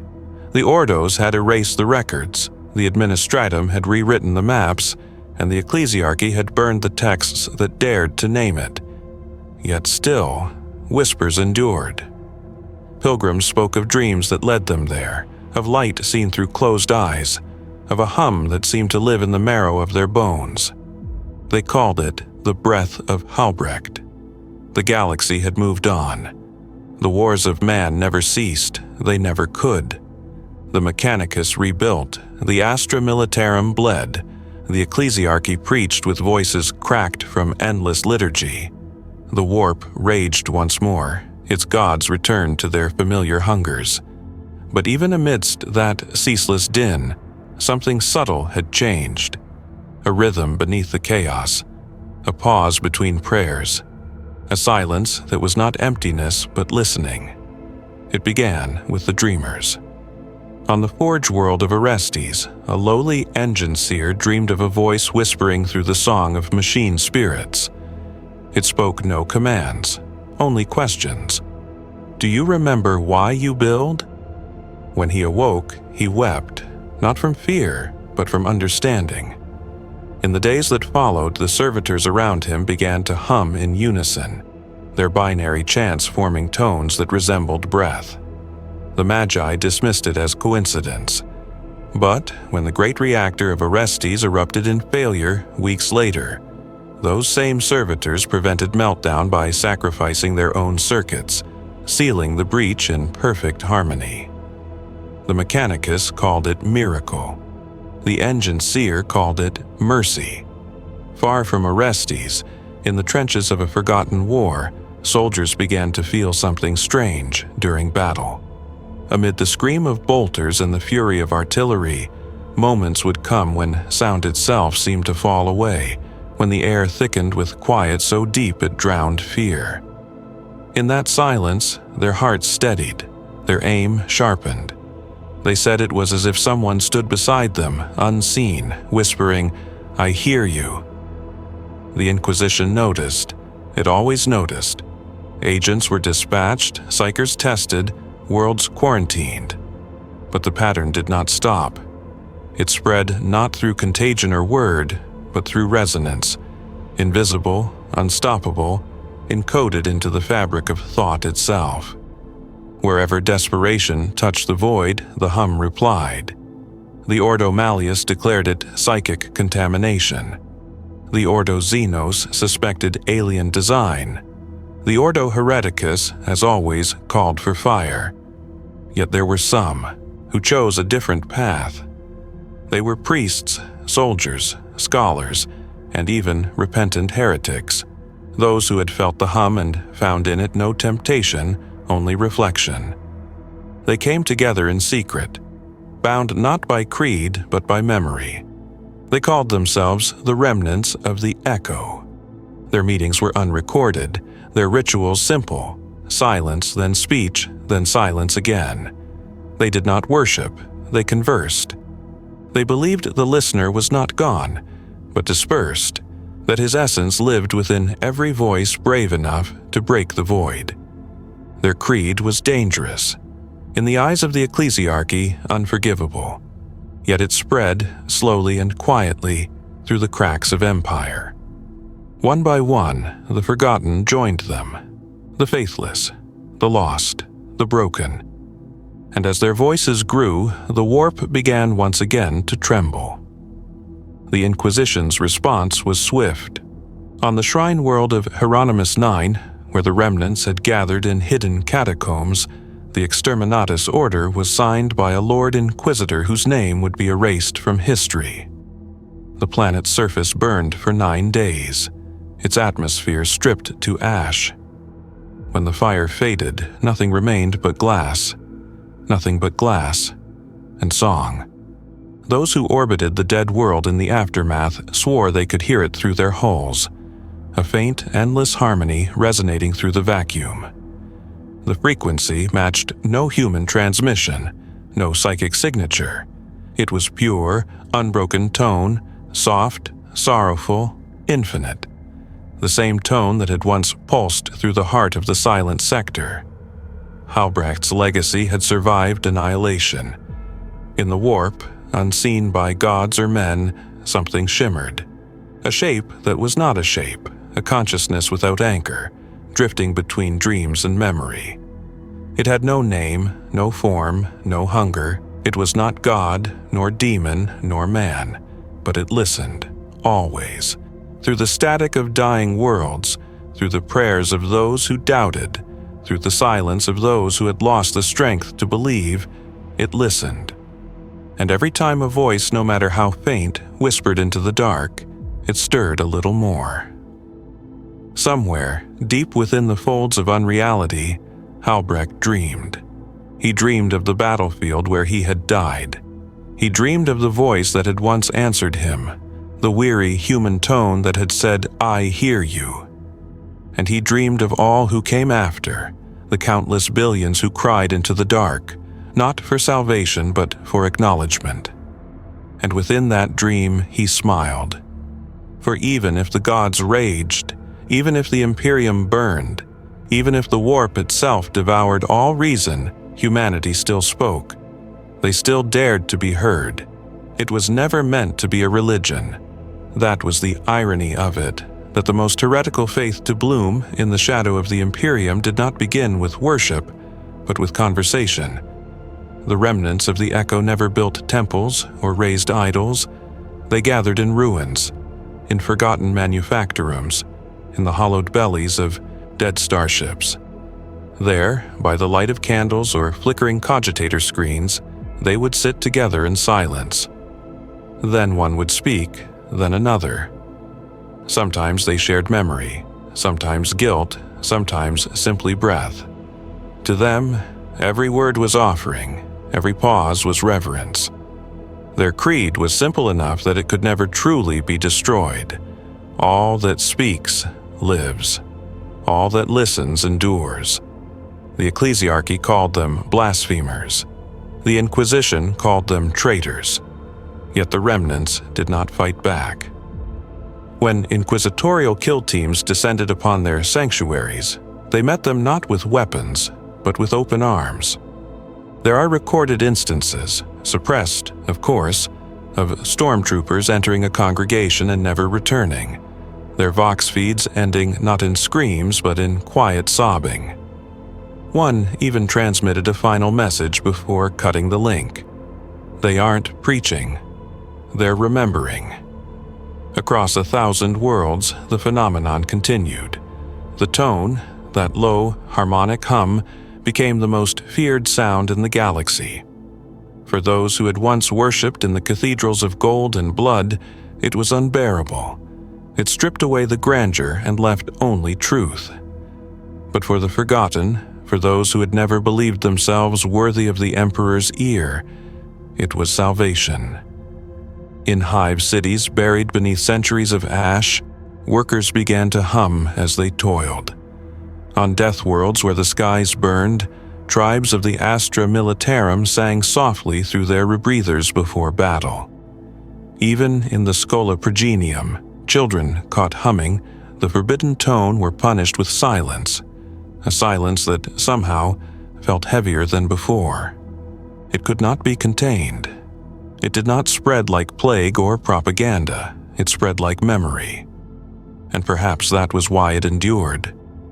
Deep within the warp, the old gods took notice once again. They had believed the listener's disappearance to be the end of the anomaly, but now they saw its true shape, not a being, but an idea, one that could not be slain or twisted because it carried no hunger, no demand. It existed in the breath between faith and doubt. Korn's rage flared, but it found nothing to strike. Nurgle laughed and called it inevitable decay. Slaanesh sneered, calling it mediocrity. But Tzeentch watched in silence. It saw the paradox clearly, that in teaching mortals to listen, Halbrecht had planted the seed of rebellion not against gods or men, but against madness itself. And for the first time in aeons, the changer of ways did not laugh, for even chaos fears understanding. Meanwhile, on the edges of Imperial space, the black ships began to return light.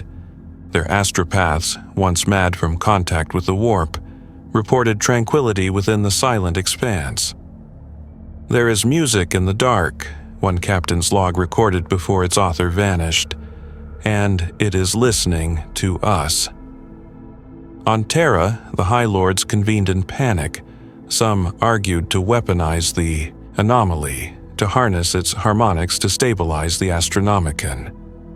Others demanded it be purged utterly, claiming it whispered temptation into the Emperor's light. But no order could reach the region anymore. Every ship that entered its borders simply disappeared. Not destroyed, not corrupted, simply gone. Some claimed those ships reappeared months or years later, perfectly intact, their crews calm, their memories fragmented. The survivors described the same thing: a sea of stars that sang, and a voice that did not command, but understood. And though their words varied, each spoke the same final line before their minds gave out: he was never gone. Among the remnants, these stories became scripture, though they refused to call it that. To them, Halbrecht was no savior, no god. He was proof that divinity could remember humanity, and that humanity, if it chose to, could remember itself. Their gatherings grew bolder, their silence deeper. In time, they would come to believe that, through stillness, they could touch the echo directly, not to summon it, but to become it. On one nameless moon at the edge of Segmentum Obscurus, the largest gathering in their history took place. Thousands of them, soldiers, psychers, adepts, even a few robed priests who had turned away from the ecclesiarchy, gathered beneath a black sky trembling with auroras. They did not chant, they did not kneel, they simply breathed together until the air itself began to vibrate. Then came the sound. Not loud, not overwhelming, but vast. It was as if the void itself exhaled through them. Every heart beat in rhythm, every thought aligned. In that instant, they all saw the same vision: a vast figure of light, neither man nor god, kneeling among the stars, listening. They did not see his face, for he had none now. He was the sum of their voices, the shape of their understanding. He did not speak because he no longer needed to. His silence was enough. When dawn came, the remnants were gone. Only their footprints remained, pressed into the ash like script no one could read. But those who walked the moon afterward claimed to feel warmth radiating from the ground, faint, rhythmic, like the pulse of a living world. And somewhere deep within the warp, Halbrecht opened his eyes. He saw the galaxy not as a wound, but as a song. Flawed, dissonant, yet capable of beauty. He saw humanity as it truly was, a chorus forever struggling to harmonize with itself. And he understood that he would never need to intervene again, for they had learned, they had listened, and that, he knew, was enough. The warp rippled softly, as though smiling. Across the void, from Terra to the edge of the halo stars, there came a single breath, shared unknowingly by billions of living things.